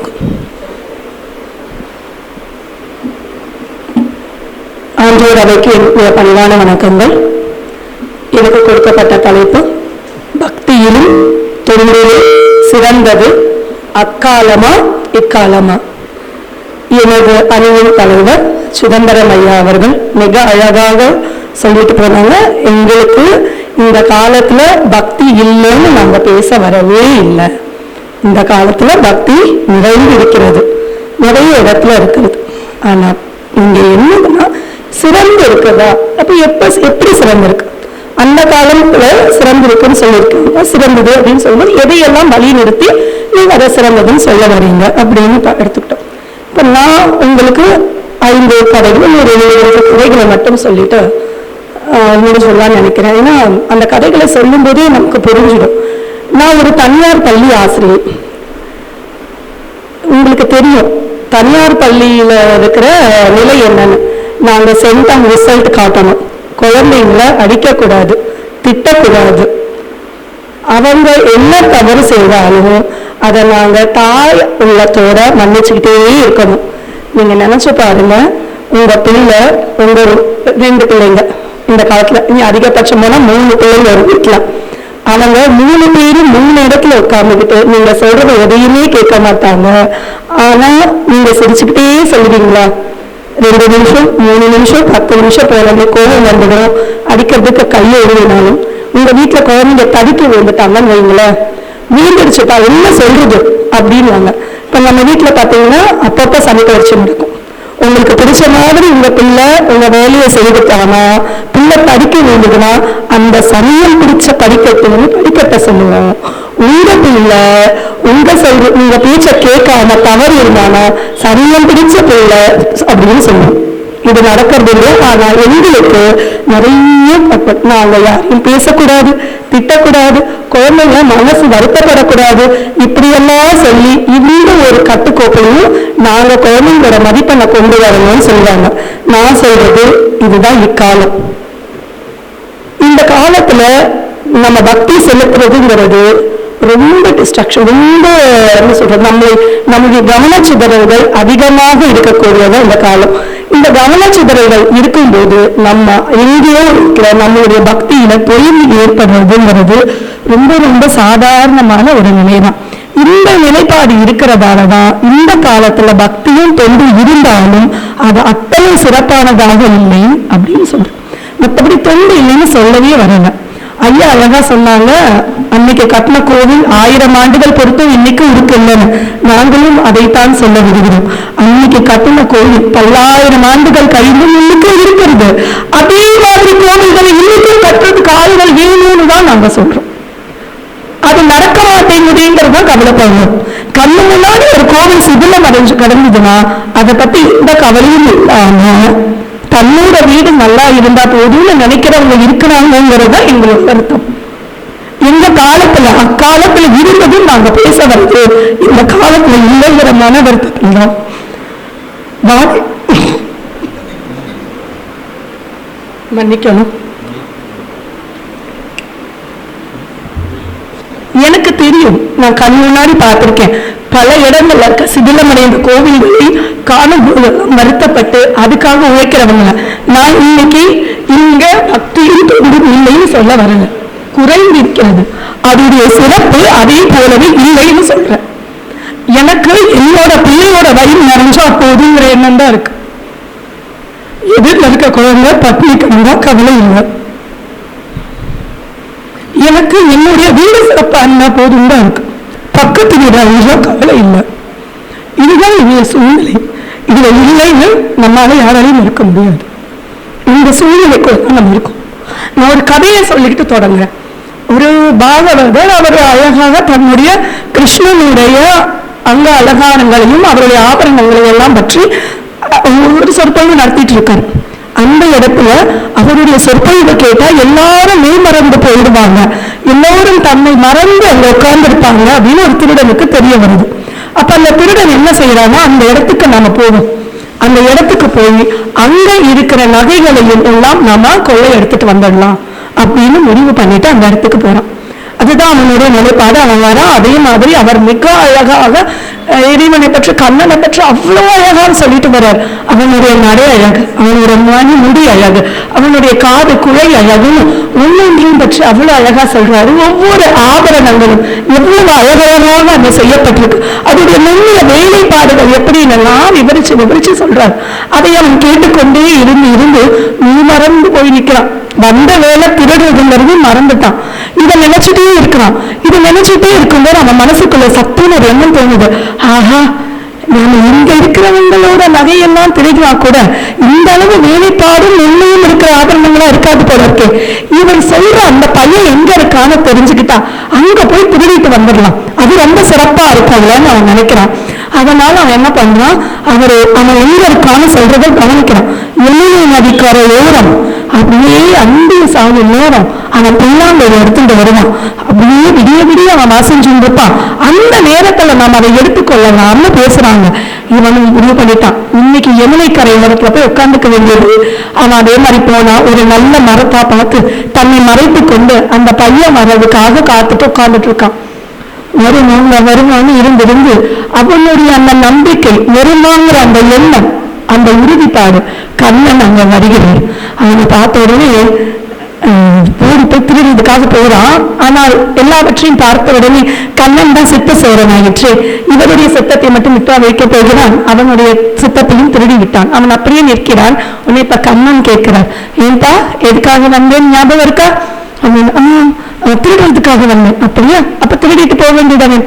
இல்லை, உன்னை பார்த்துட்டு இருந்தா திருடணுங்கிற எண்ணம் கூட இல்லை, உன்னை இப்படி பார்த்து உன்னையே கண்டு மயங்கி இருந்தால் போதும் என்று நினைக்கிறேன் அப்படிங்கிறான். இல்லை, அவரவர்கள் வேலையை செய்யத்தானே வேண்டும், நீ வந்த வேலையை செய்து கொள் அப்படின்றான். இல்லை, எனக்கு நகை ஏதும் வேண்டாம் கண்ணா, எனக்கு நீ போதும் என்று அவன் கையை எருக பற்றி கொள்கிறான். கண்ணன் சொல்கிறான், என்னுடைய நேரம் முடிந்து விட்டது, நான் கிளம்ப வேண்டும், ஆக நீ என் கையை பற்றி கொண்டு நின்று விடும் சொல்லிட்டு கிளம்பிடுறாரு. இவன் பற்றி கொண்டிருந்த கைகளில் கண்ணனுடைய எல்லா ஆபரணங்களும் அதுல வந்துடுது. இவன் எடுத்துட்டு போறான். இப்ப அவனுக்கு இந்த ஆபரணங்கள் அணிகலன்கள் அவனுக்கு சுமையா இருக்கு. இவனுக்கு என்ன பண்றதுன்னு தெரியல. எனக்கு அந்த கண்ணனை பார்த்தா போதும், அவனுக்கு அவன் கண்ணன் என்பது கூட இல்லை, அந்த பையனை பார்த்தா போதும், அந்த பையனை பார்த்தா போதுங்கிற எண்ணம் மட்டும் மனசுல வருது.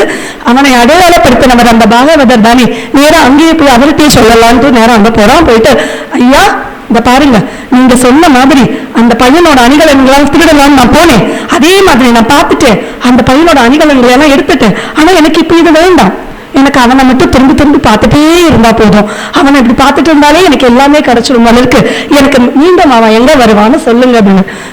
சொற்பொழிவு பண்ணவருக்கு ஒன்றும் புரியல. என்னப்பா சொல்றதுன்னு, நீங்க நேற்று நாளே நிம்மதி சொற்பொழிவு பண்ணிருந்தீங்க இல்லையா, அதை நான் கேட்டேன், திருடுறதுக்காக வந்தேன், நீங்க சொன்ன அணிகலன்களை எல்லாம் மயங்கி நான் யமுனை ஆற்றுக்கரையில் போனேன், அப்ப அந்த பாலகன் வந்தா அவன் நான் திருடிட்டு வந்துட்டேன். இது நடப்பதற்கு வாய்ப்பு இல்லை இல்லையா, அவருக்கு பதறுது. வா அப்படின்னா இன்னைக்கு வருவானான்னு சொல்லி வா கூட்டிட்டு போறாரு. அங்க போய் நிக்கிறாங்க. இவர் கண்ணுக்கு தெரியல, அவன் அதே மாதிரி மரத்துல ஏறி உட்கார்ந்துருக்கான்.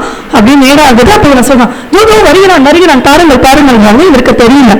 உடனே இவர் தன் மனம் விரும்பி கண்ணு தண்ணீர் வந்து கேட்கிறார், கண்ணா எத்தனை ஆண்டு காலமாக நான் உன்னை பற்றி பேசிட்டு இருக்கேன், உன் அழகை பற்றி மற்றவர்கள் சொல்லிக் கொண்டிருக்கிறேன், ஆனால் ஒரு வேலை கேட்டால் அவனுக்கு காட்சி தந்து விட்டாயே, எனக்கு ஏன் தரல அப்படின்னு கண்ணன் சிரிச்சுட்டே சொன்னான். நீ பேசுற, என்னை பற்றி புகழ்ந்து சொல்லும் போது நீ சந்தோஷப்படுற, அதை நீ உன் சந்தோஷத்திற்காக செய்து கொண்டிருந்தாயே ஒழிய என்னை நம்பி நான் உன்னை காண வேண்டும் என்ற எண்ணத்தில் செய்யவே இல்லை அப்படின்னு. நான் சொல்றது, இன்னைக்கு நம்மள நிறைய பேர் செய்யற பக்தியின் தோன்றும் அவரவர்களுடைய சந்தோஷத்திற்கு இறைவனை காண வேண்டும் என்ற அந்த ஈடுபாடு, அந்த நம்பிக்கையோடு இல்லை, அன்னைக்கு இருந்தது, அந்த காலத்துல இருந்தது. அதைத்தான் நான் சொல்ல வரேன். நமக்கு தெரிஞ்ச கண்ணப்பருடைய வரலாறு எல்லாருக்கும், இங்க இருக்க பெரியவங்க எல்லாருக்கும் தெரிஞ்ச கதை தான். அந்த நேரம் வந்து விட்டது. கண்ணப்பர் மலைக்கு போறாங்க, கூட 2 பேர் இருக்காங்க. எல்லாருக்குமே 2 பேர் இருப்பாங்க, ஒருத்தவங்க நல்லதுக்கு வழி சொல்றவங்க, ஒருத்தவங்க கெட்டதுக்கு வழி சொல்றவங்க. வேண்டாம் காடா இருக்குதா, மேல போனா நமக்கு நிறைய மிருகம்லாம் வந்துடும், நமக்கு பிரச்சனை வேண்டான்னு போக ஒருத்தவங்க.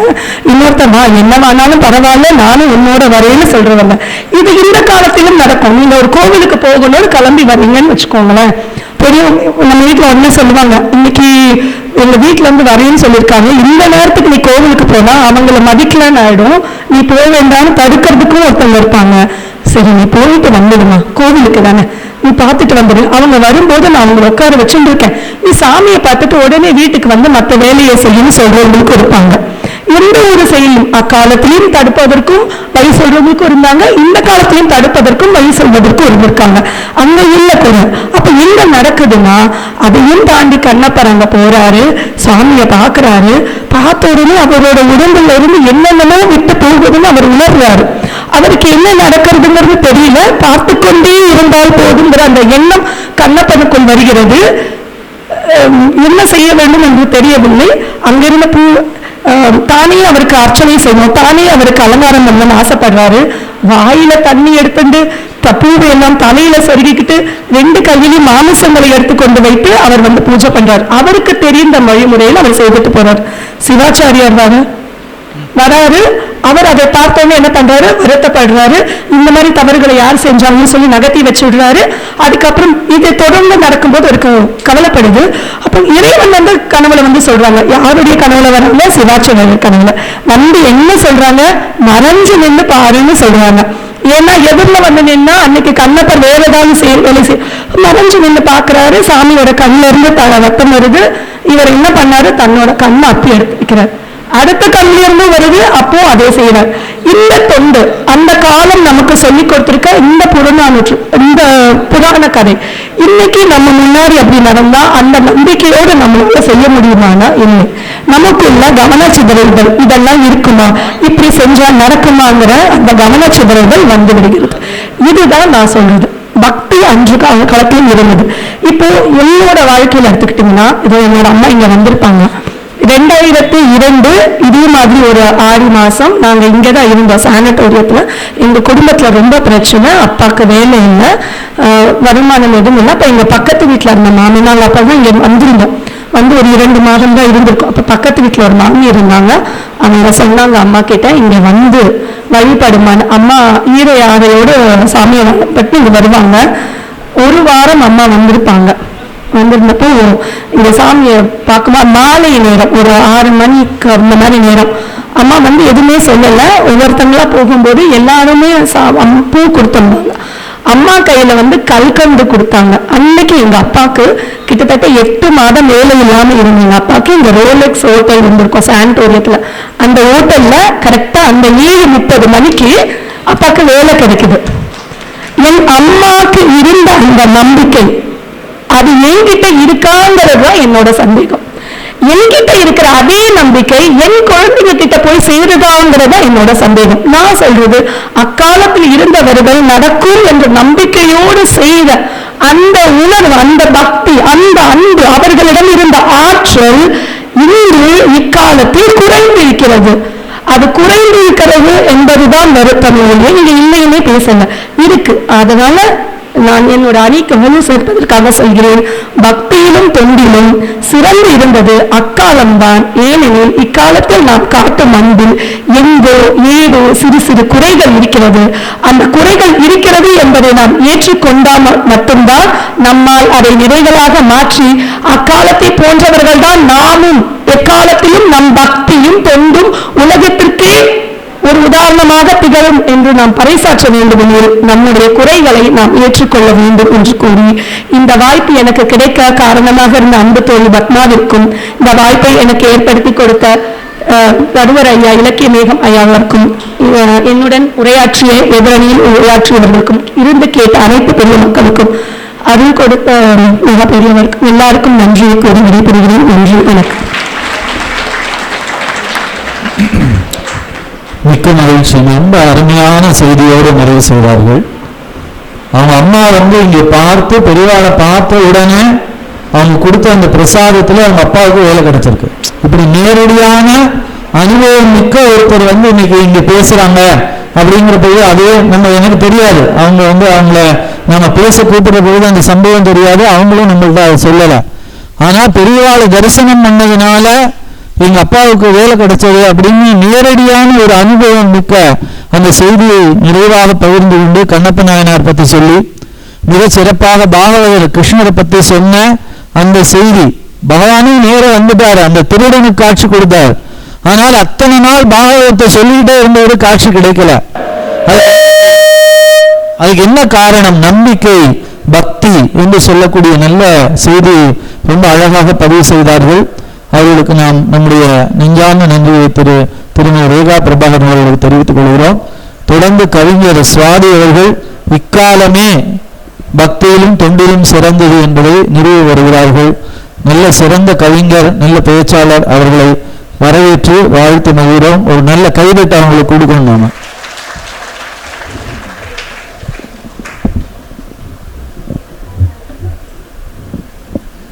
இக்காலத்தில் இங்கே எழுந்தருளியுள்ள சுவாமிகளை வணங்கினாலே பெரும் பேர் பெறுவேன் என்று வணங்கி என் உரையை தொடர்கிறேன்.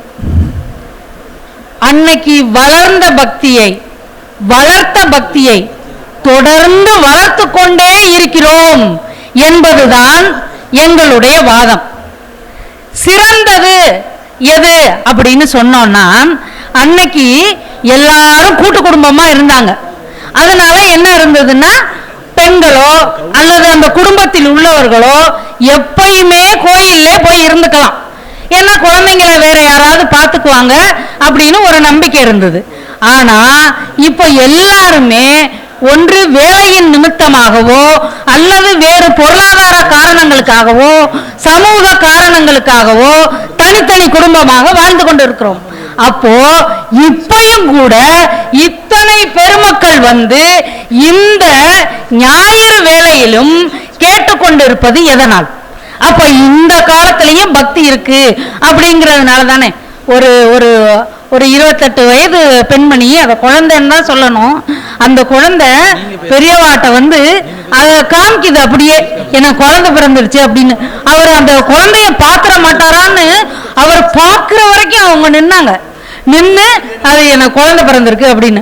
அவர் அந்த குழந்தைய அப்படி பார்த்த பிறகுதான் அவங்க வந்து அப்படி நகர்ந்து போனாங்க. அப்போ எவ்வளவு பக்தி இருந்தால் வர்றவங்க எல்லாத்தையும் நான் பார்க்கிறேன், ஒரு நமஸ்காரம் இப்ப பண்ணிட்டு தான் அப்புறம் உட்கார்றாங்க.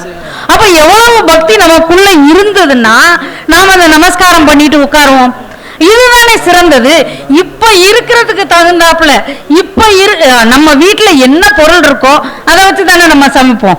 அப்ப இப்ப இருக்கிறதுக்கு என்னென்ன தேவையோ அதை வச்சு நம்ம பக்தியை வளர்த்துக்கிறோம் அப்படிங்கறது தானே நாங்க சொல்ல வர்றோம். இப்ப கோயில் கட்டல அது கட்டல அப்படின்னு சொல்றாங்க. இவங்க வந்து உண்மையிலே வரலாறை வந்து கேட்டிருந்திருக்கணும். இங்க வந்ததும் சகடபுரத்துல இருந்து அவ்வளவு கோயில்கள் திருப்பணிகள் அவங்க செஞ்சுட்டு வர்றாங்களாம். அவ்வளவு மெடிக்கல் கேம்ப் நடத்துறாங்களாம். வேத பாடசாலைகள் வச்சு கல்வி கத்து தர்றாங்களாம். அது போக யாரெல்லாம் வந்து நல்ல உரிய தகுதி உடையவங்களோ பணம் கட்ட முடியலன்னா அவங்களுக்கெல்லாம் பணம் கட்டி படிக்க வைக்கிறாங்களாம். அவ்வளோ பேரும் டொனேஷன் கொடுத்து சிறுக சிறுக சேமித்து அந்த குழந்தைகளுக்கு கல்வி கொடுக்கிறோம் அப்படின்னு சொல்றாங்க. எவ்வளவு பெரிய மகா காரியம் இது. இதை இவங்க செய்யும் பொழுது இதை வந்து இப்படி இந்த காலத்தையும் இவ்வளவு சிறப்பு இருக்குதா அப்படின்னு தெரியாமலேயே 2 பேரும் வந்து பேச வந்திருக்காங்க. அவர் பாருங்க வந்து சொல்றாரு, எதிரணி தலைவர், வெளியில செருப்பு போட்டு வந்தா அந்த ஞாபகமாவே இருக்குமா, அப்புறம் செல்போன் வந்து எல்லாம் கெடுதியாவே இருக்கு அப்படின்னு சொல்றாரு. உண்மையிலே இப்ப வந்து வேளச்சேரி அந்த இதுல பாருங்க, சஷ்டி குழுன்னு ஒண்ணு இருக்கு, சதுர்த்தி குழுன்னு ஒண்ணு இருக்கு, பௌர்ணமி குழுன்னு ஒண்ணு இருக்கு.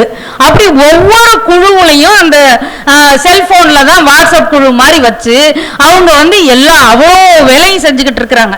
வேணா நீங்க நரசிம்மர் கோயிலுக்கு வந்து அந்த சுவாதி நட்சத்திரம் அன்னைக்கு அவ்வளவு பேர் வந்துருவாங்க, 500-600 பேர் இப்ப அந்த வாட்ஸ்அப் குழுவுல இருந்து எல்லாருமே வந்து நரசிம்மர் கோயிலுக்கு வந்து பண்ணி அவ்வளோ சேவிச்சுட்டு போறாங்க.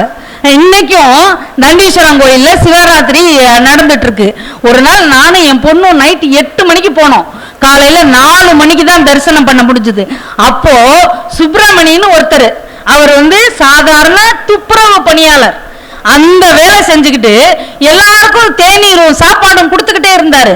எப்படி இவருக்கு இவ்வளோ காசு கிடைச்சது அப்படின்னு சொல்லிட்டு சும்மா நான் விசாரிச்சேன், எப்படிங்க அப்படின்னு.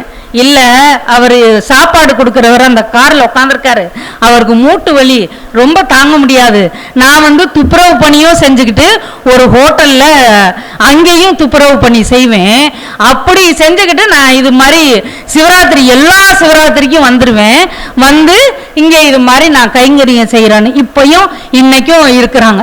அப்போ அவருக்கு வந்து அந்த சாதாரண தொழில் தான். அவர் நினைச்சிருந்தா அன்னைக்கு பூரா தூங்கலாம், ரெஸ்ட் எடுக்கணும்ல, அவரு எந்நேரம் நின்று தானே வேலை செய்யறாரு. அப்படி ஓய்வெடுக்கணும்னு கூட தெரியாமல் அந்த இது இல்லாம அவர் சிவராத்திரிக்கு வந்து எல்லாருக்கும் கைங்கரியம் செய்யணும், எல்லாருக்கும் சேவை செய்யணும் அப்படின்னு இன்னமும் வந்து அந்த வேளச்சேரி தண்டீஸ்வரன் கோயில்ல வந்து பாத்தீங்கன்னா சிவராத்திரி ஆனாவே அவர் வந்து அங்க வந்து நின்றுவார். அப்படியாப்பட்ட நபர்கள்லாம் இந்த காலத்துல வாழ்ந்துகிட்டு தான் இருக்கிறாங்க. உண்மையிலே நான் என்ன சொல்றேன்னா, இப்படியெல்லாம் நெகட்டிவா பேசி பேசி எங்களுடைய பக்தியை, அந்த ஆழமான தொண்டினை நீங்கள் தயவு செஞ்சு கெடுத்து விடாதீர்கள் என்பதுதான் என்னுடைய மனக்கிடக்கையிலிருந்து வந்த வேண்டுகோளாக இருக்கிறது. ஏன்னா நிறைய பேரு நம்மளுக்கு தெரியுது, தெரியல, தெரியாம, இப்ப நான் உங்களுக்கு சொன்ன அந்த சுப்பிரமணிய நீங்க வாழ்நாள் பூரா பார்த்திருக்க மாட்டீங்க, நான் கேட்டதுனால எனக்கு தெரிஞ்சது.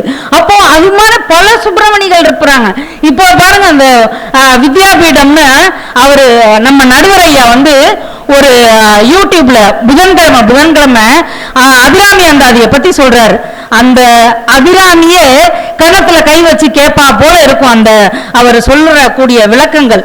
நீங்க எல்லாம் கேட்டிருக்கீங்களான்னு தெரியல. குரல் ஃபார் மேனேஜ்மெண்ட்னு ஒரு குழு இருக்கு. அந்த குழு மூலமா ஒவ்வொரு புதன்கிழமையும் அவர் வந்து அந்த இதை பண்ணிக்கிட்டு இருக்கிறாரு. அவ்வளவு அற்புதமா இருக்கும். இன்னைக்கும் அந்த ஸ்ரீவித்யான்னு ஒரு புத்தகம் வருது. அவர் அதுக்கு ஆசிரியரா இருந்து தலைமையேற்று நடத்தி கொண்டு இருக்கிறார். அதற்கு அவ்வளவு பெரிய மதிப்பு இருக்குது. ஒவ்வொரு இடத்துலையும் ஒருத்தர் என்கிட்ட கேட்கிறாரு, நான் கோயிலுக்கு போனப்ப ரொம்ப நீங்க ஸ்ரீவித்யா வாங்கி படிச்சிருக்கீங்களா அப்படின்னு என்கிட்ட கேட்கிறாரு. அப்ப பாருங்க, அதாவது பக்தியிலையும் உள்ளத்தாலும் சிறந்து இருக்கிறவங்க அந்த புத்தகம் பத்தி தெரிஞ்சிருக்கு. அந்த புத்தகம் மட்டும் இல்ல, கல்கியிலேருந்து வர்ற தீபம், பக்தி சுடர், ஞான சுடர், இந்து மாமணி, இந்து சுடர் அப்படின்னு பல பல பத்திரிகைகள். நேத்து நான் வந்து சரி எத்தனை பத்திரிகை தான் இந்த காலத்துல ஆன்மீகத்துல வருது அப்படின்னு பார்த்தா தமிழ்ல மட்டுமே 214 புத்தகங்கள் வருது, ஆன்மீக புத்தகங்கள். அவங்க கமர்ஷியலா ஜெயிக்கலன்னா அந்த புத்தகம் 1 மாசம் கொண்டு வரலாம், 2 மாசம் கொண்டு வரலாம். தொடர்ந்து ஒவ்வொருத்தரும் வந்து 15 வருஷமா வருது, 20 வருஷமா வருது, 30 வருஷமா வருது. அவ்வளவு ஆன்மீக செய்திகளை கொண்டு கொட்டுறாங்க. என்ன காரணம்னா, இந்த காலத்து மனிதர்களும் எல்லாரும் அப்ப உள்ளது பெற்றது மாதிரியே இப்பயும் பெறணும் அப்படின்னு சொல்லிட்டு இப்ப யாரும் கோயில் கட்டலன்னு சொன்னாங்களே, 534 வருஷம் கழிச்சு ராமர் கோயில் கட்டி இருக்காங்க. பெருமை வேணும். 534 வருஷம் தவம் இருந்து அப்படி வந்து அந்த கோயிலை இடிச்ச பிறகு இன்னைக்கு வந்து அவ்வளோ கட்டி, அதன் முதல் நாள் சேவிச்ச பேர் எத்தனை பேர் தெரியுமா? 1.5 மில்லியன் பேராம். அந்த தரவுகள் சொல்லுது. நீங்க போய் பார்த்துக்கலாம், கூகுள்ல போய் சர்ச் பண்ணீங்கன்னா உங்களுக்கு கிடைக்கும். அந்த தரவுகள் சொல்லுது. இப்போ ஒவ்வொரு நாளும் அதற்கு 1 லட்சம் பேர் போய் அங்க போய் சாமி கும்பிட்டுட்டு வர்றாங்களாம். அப்ப இதெல்லாம் வந்து சிறந்தது இல்லையா? நீங்க போய் ஒரு டிராவல்ஸ்னு புக் பண்ணுங்க. எந்த டிராவல்ஸ் புக் பண்ணாலும், முருகன் டிராவல்ஸ்ல இருந்து எல்லா டிராவல்ஸை புக் பண்ணாலும் டிவோஷனல் டூர்னு ஒன்று இருக்கும். அதுல எல்லாருமே இப்ப நான் வந்து முருகன் டிராவல்ஸ்ல போயிட்டு வந்த பிறகு அதுக்கப்புறம் அவங்களே கண்டினியூ பண்ணி நம்ம ஏதாவது ஒரு வீடு வாங்கினா கூட அந்த இதுல அவங்க திருப்பி போன் பண்ணுவாங்க. அதே போல இவங்களும் டிராவல்ஸ்காரங்களும் போன் பண்றாங்க. அவங்க அயோத்தியா இருக்கு, ட்ரிப் வரீங்களா மேடம், இந்த தடவை ஆஃபர் போட்டிருக்கோம், ஆடி ஆஃபர் போட்டிருக்கோம், நீங்க 3 டியூவா கூட கட்டிக்கலாம் அப்படின்னு சொல்லி திருப்பி கேட்டுக்கிட்டு இருக்கிறாங்க. அப்போ எவ்வளவு பணியாளர்கள் அந்த உழவார பணி செய்யறதுக்கு கூப்பிடுறாங்க. இங்க இருந்து அங்க அந்த பணி செய்யலாம், இந்த பணி செய்யலாம் அப்படின்னு சொல்லி இன்னைக்கும் திருப்பதியிலையும் சரி, பழனியிலையும் சரி, உழவார பணிக்கு போறதுக்கு மக்கள் அவ்வளவு போய்கிட்டே இருக்கிறாங்க. இது எவ்வளவு தூரம் நம்மளுக்கும் வேலை இருக்கு, நம்ம குடும்பத்தையும் பார்க்கணும், நம்ம எல்லாருமே ஒர்க் பண்றவங்க தான். அங்கேயும் போய்கிட்டு இங்கேயும் இவ்வளவு பணிகள் செய்யறோம், இங்கேயும் இவ்வளவு கூட்டம் வந்திருக்கு, அவ்வளவு கோயில்கள் அவங்க வந்து சுவாமிஜி வந்து பண்ணிட்டு இருக்கிறாங்க, கும்பாபிஷேகம் பண்றாங்களா. இங்க 60 நாளும் காலையில மத்தியானம் இரவு நேரத்துல உணவு அருந்துறாங்கன்னு கேட்டப்ப எனக்கு ஆச்சரியமா இருந்தது. 3 வேளையுமா அப்படின்னு நான் திருப்பி திருப்பி கேட்டேன். ஆமா 3 வேளையும் 60 நாளாக அப்படின்னு சொல்றாங்க. அப்ப ஒரு நாள் அடுத்தவங்க யாராவது விருந்தினர் வந்துட்டா நமக்கு கொடுக்கறதுக்கே எவ்வளவு அந்த வேலை பழு காரணமாக இருக்கு. ஆனா இவ்வளவு நாள் செய்யறாங்கன்னா இதெல்லாம் போற்றி வணங்கி உண்மையிலே நான் அந்த பிறவி பயனை அது நான் சொல்றதுக்கு வார்த்தையே இல்லை. அதை எப்படி சொல்றதுன்னு கூட இல்லை. ஏதோ ஒரு புண்ணியம் பண்ணியிருக்கேன். அதனாலதான் உங்களையும் தரிசிக்கிற பாக்கியத்தை இலக்கிய மேகம் ஐயா வழியாக நாங்க அவர் பேரை சொன்னதே கிடையாது. இலக்கிய மேகம் ஐயான்னு தான் சொல்லுவோம். ஏன்னா அவருடைய அபிராமி அந்தாதி அவ்வளவு அற்புதமா இருக்கும். நீங்க ஒரே ஒரு வாரம் மட்டும் புதன்கிழமை கேட்டு பாருங்க, அதுக்கு எவ்வளவு வியூஸ் போகுதுன்னு நீங்க பாருங்க. 2 லட்சம் வியூஸ் தாண்டி போகுது அவருடைய பேச்சு. அந்த அபிராமி அந்தாதி ஒரு இது அவ்வளவு சிலிர்ப்பாகவும் ரசனையாகவும் இக்கால குழந்தைகளும் கேட்கிற 4 வயசு குழந்தை எல்லாம் அந்த ஜூம் மீட்டிங்ல உட்காந்து கேட்டுக்கிட்டு இருக்கோம். 4 வயசு 10 வயசு 10th படிக்கிறவங்க +2 படிக்கிறவங்க அவங்களுக்கு எல்லாம் எவ்வளவு சுமை இருக்குது. ஆனாலும் கேட்டுக்கொண்டு இருக்கிறார்கள் என்றால் எந்த காலத்திலும் இந்த பக்தியை நீங்க என்ன சட்டம் கொண்டு வந்தாலும் சரி, எது பண்ணாலும் சரி, இந்த இந்திய ரத்தத்திலிருந்து அது மாறவே மாறாது, மறைக்கவே முடியாது, எதுவும் செய்ய முடியாது. இந்த பக்தி மேலும் மேலும் இன்னும் வளருமே தவிர இது குறையாது என்று என்னுடைய வாதத்தை நிறைவு செய்கிறேன். நன்றி, வணக்கம். மிகச் சிறப்பாக சகடபுரத்தினுடைய திருப்பணிகள் என்ன, கோயில் திருப்பணி ஒரு பக்கம், சகடபுரத்தில் ஒரு ஸ்கூலை நம்ம கம்ப்ளீட்டாக எடுத்து ரெனோவேட் பண்ணி சகடபுரத்தில் இருக்கக்கூடிய அத்தனை மாணவர்களுக்கும் பொதுவாக நேர போய் ஆசீர்வாதம் வழங்கி வந்தார்கள். அதே போல் டாக்டர் உதயசங்கர் தலைமையில் அங்கே நிறைய மெடிக்கல் கேம்ப்ஸ் நடக்குது, பிளட் டொனேஷன் கேம்ப் நடக்குது. வருஷம் அவங்களுக்கு அந்த பகுதியில் இருக்கிறவங்களுக்கு கல்வி உதவித்தொகை கொடுக்குறோம். அப்படி திருப்பணிகள் மட்டும் இல்லை, மிகச் சிறப்பான பணிகள் நடைபெற்று கொண்டிருக்கிறது என்பதெல்லாம் காலையில் இங்கே எல்லாத்தையும் கேட்டு குறித்து ரொம்ப அழகாக சொன்னார்கள். அவர்களுக்கு நன்றி தெரிவித்து ஒரே ஒரு நிமிஷம் மட்டும் 2 அணி தலைவர்களுக்கு மட்டும் சொன்ன உடனே நாங்கள் தீர்ப்பு சொல்ல போகிறோம். அதனால சிதம்பரம் அவர்களை அன்போடு வரவேற்கிறேன்.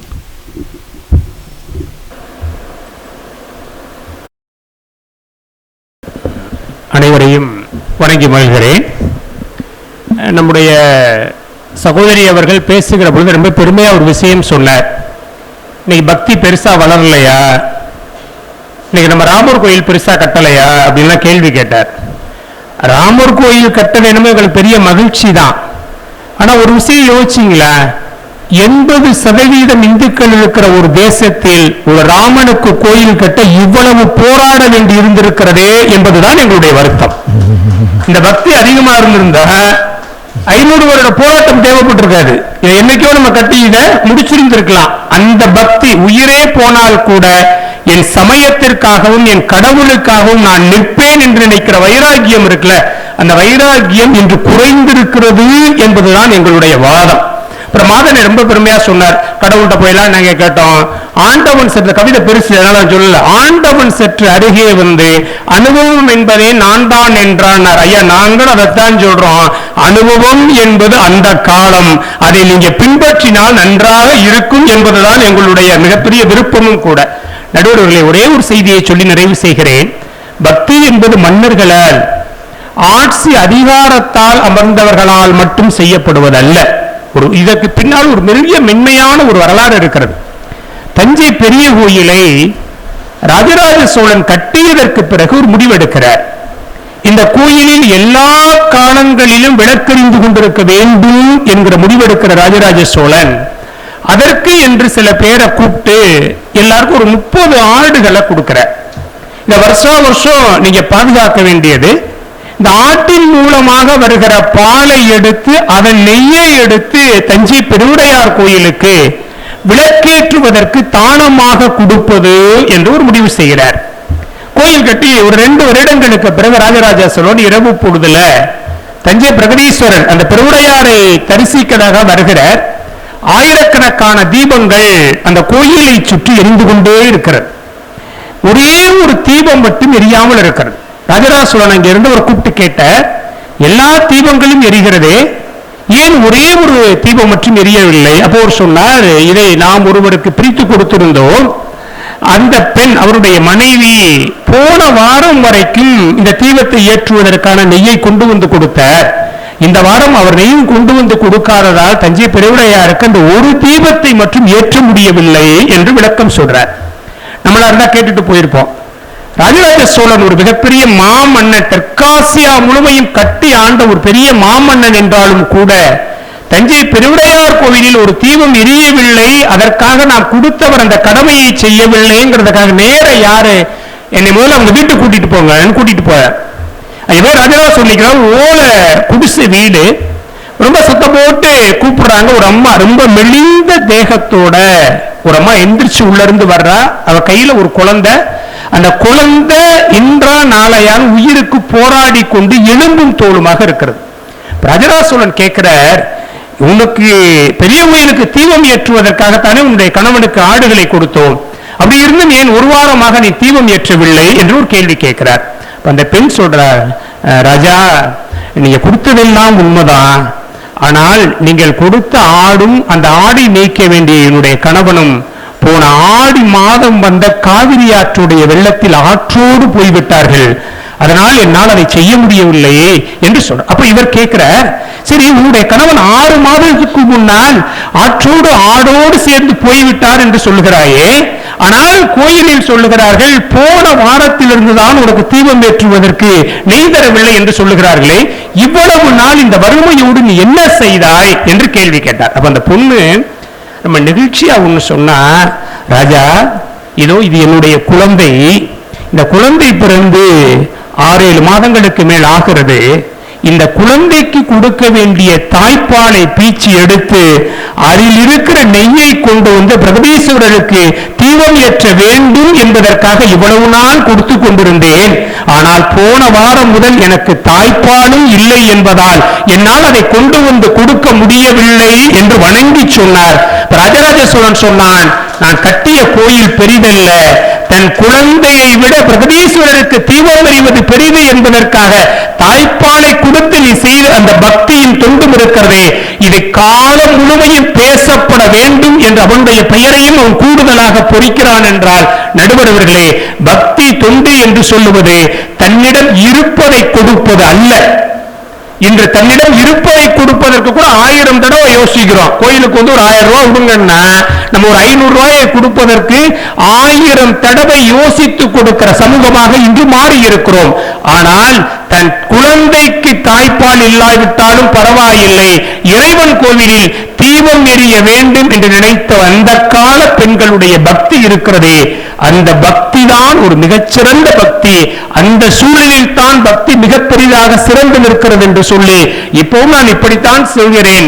இன்றைய காலத்தில் பக்தி குறைந்திருக்கிறது என்று சொல்லுவதற்கு அடிப்படை காரணம் குறை சொல்வது அல்ல, தன்னலம் துறந்து இறைநலத்தை பேணி இது என்னுடைய சமயம், இந்த சமயத்தை காப்பதற்காக நான் எந்த தியாகமும் செய்வதற்கு தயாராக இருக்கிறேன் என்று புதிய சமுதாயம் உருவாவதற்குத்தான் என்று சொல்லி அந்த கால பக்தி தான் பக்தி இந்த காலத்திலும் இருக்கிறது, அதில் கொஞ்சம் சுயநலமும் கலந்திருக்கிறது என்பதாக சொல்லி நம்முடைய நடுவர் அவர்கள் அந்த காலத்தில் தொடங்கி இந்த காலம் வரைக்கும் பக்தியை பார்த்து கொண்டே இருக்கிறவர்.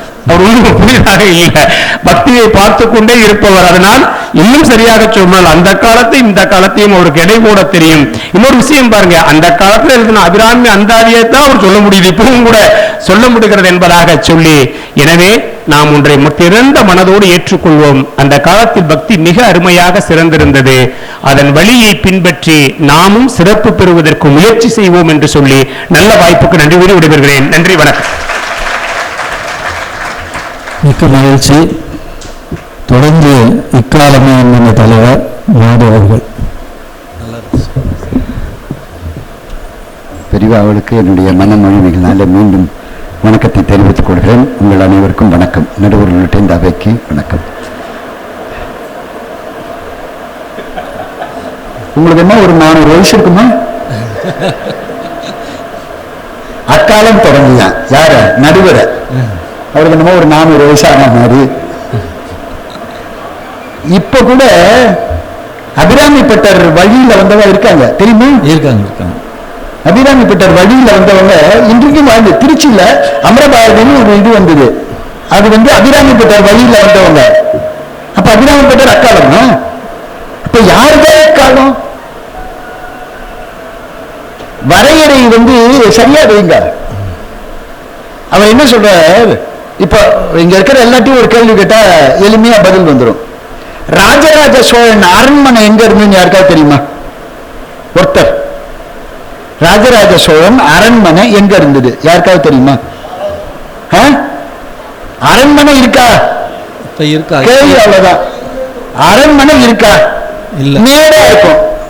ஆனா அவன் கட்டின கோயில் இன்னைக்கு இருக்கு சார். அவன் இருந்த வாழ்ந்த அரண்மனை இன்னைக்கு இல்ல. ஆனா அவன் கட்டின கோயில் இன்னைக்கு இருக்கு. காரணம் யாரு? ராஜராஜ சோழன் இல்ல. இந்த சமுதாயம் என்ன தெரியுமா செய்தது? அவன் கட்டிய அரண்மனையை தள்ளிவிட்டது. ஆனால் அவன் கட்டிய கோயிலை இன்றைக்கும் பாதுகாக்கிறதுன்னு சொன்னா பக்தி இன்னைக்கு இல்லையா? இன்னைக்கு இல்லையா பக்தி? அரண்மனை இல்லையே. அப்புறம் ஏன் இப்பயும் காசிக்கு போங்க, உங்களால விசாலாட்சியை போய் அவ்வளவு சீக்கிரம் பார்க்க முடியாது. ஏன் தெரியுமா? அந்த காசி விசாலாட்சியை பார்க்க போறதுக்குள்ள நீங்க படுற பாடு உங்களால நடக்க கூட முடியாது. ஒரு இந்த இடுக்குல ஒரு சாதாரண வீட்டுக்குள்ள இருக்கா காசி விசாலாட்சி, இத்தினுண்டு வீட்டுக்குள்ள. காசியே காக்கிற கால பைரவர் இருக்காரு, அவர் இருக்கிற இடத்துக்கு உங்களால அவ்வளவு சீக்கிரம் போக முடியாது. ஆனா இன்னைக்கு காசி விஸ்வநாதர் போய் பாருங்க, 50,000 பேர் போனாலும் தங்குற அளவுக்கு பெருசா இருக்கு. ஏதோ மோடி வித்தை நடந்திருக்காங்க.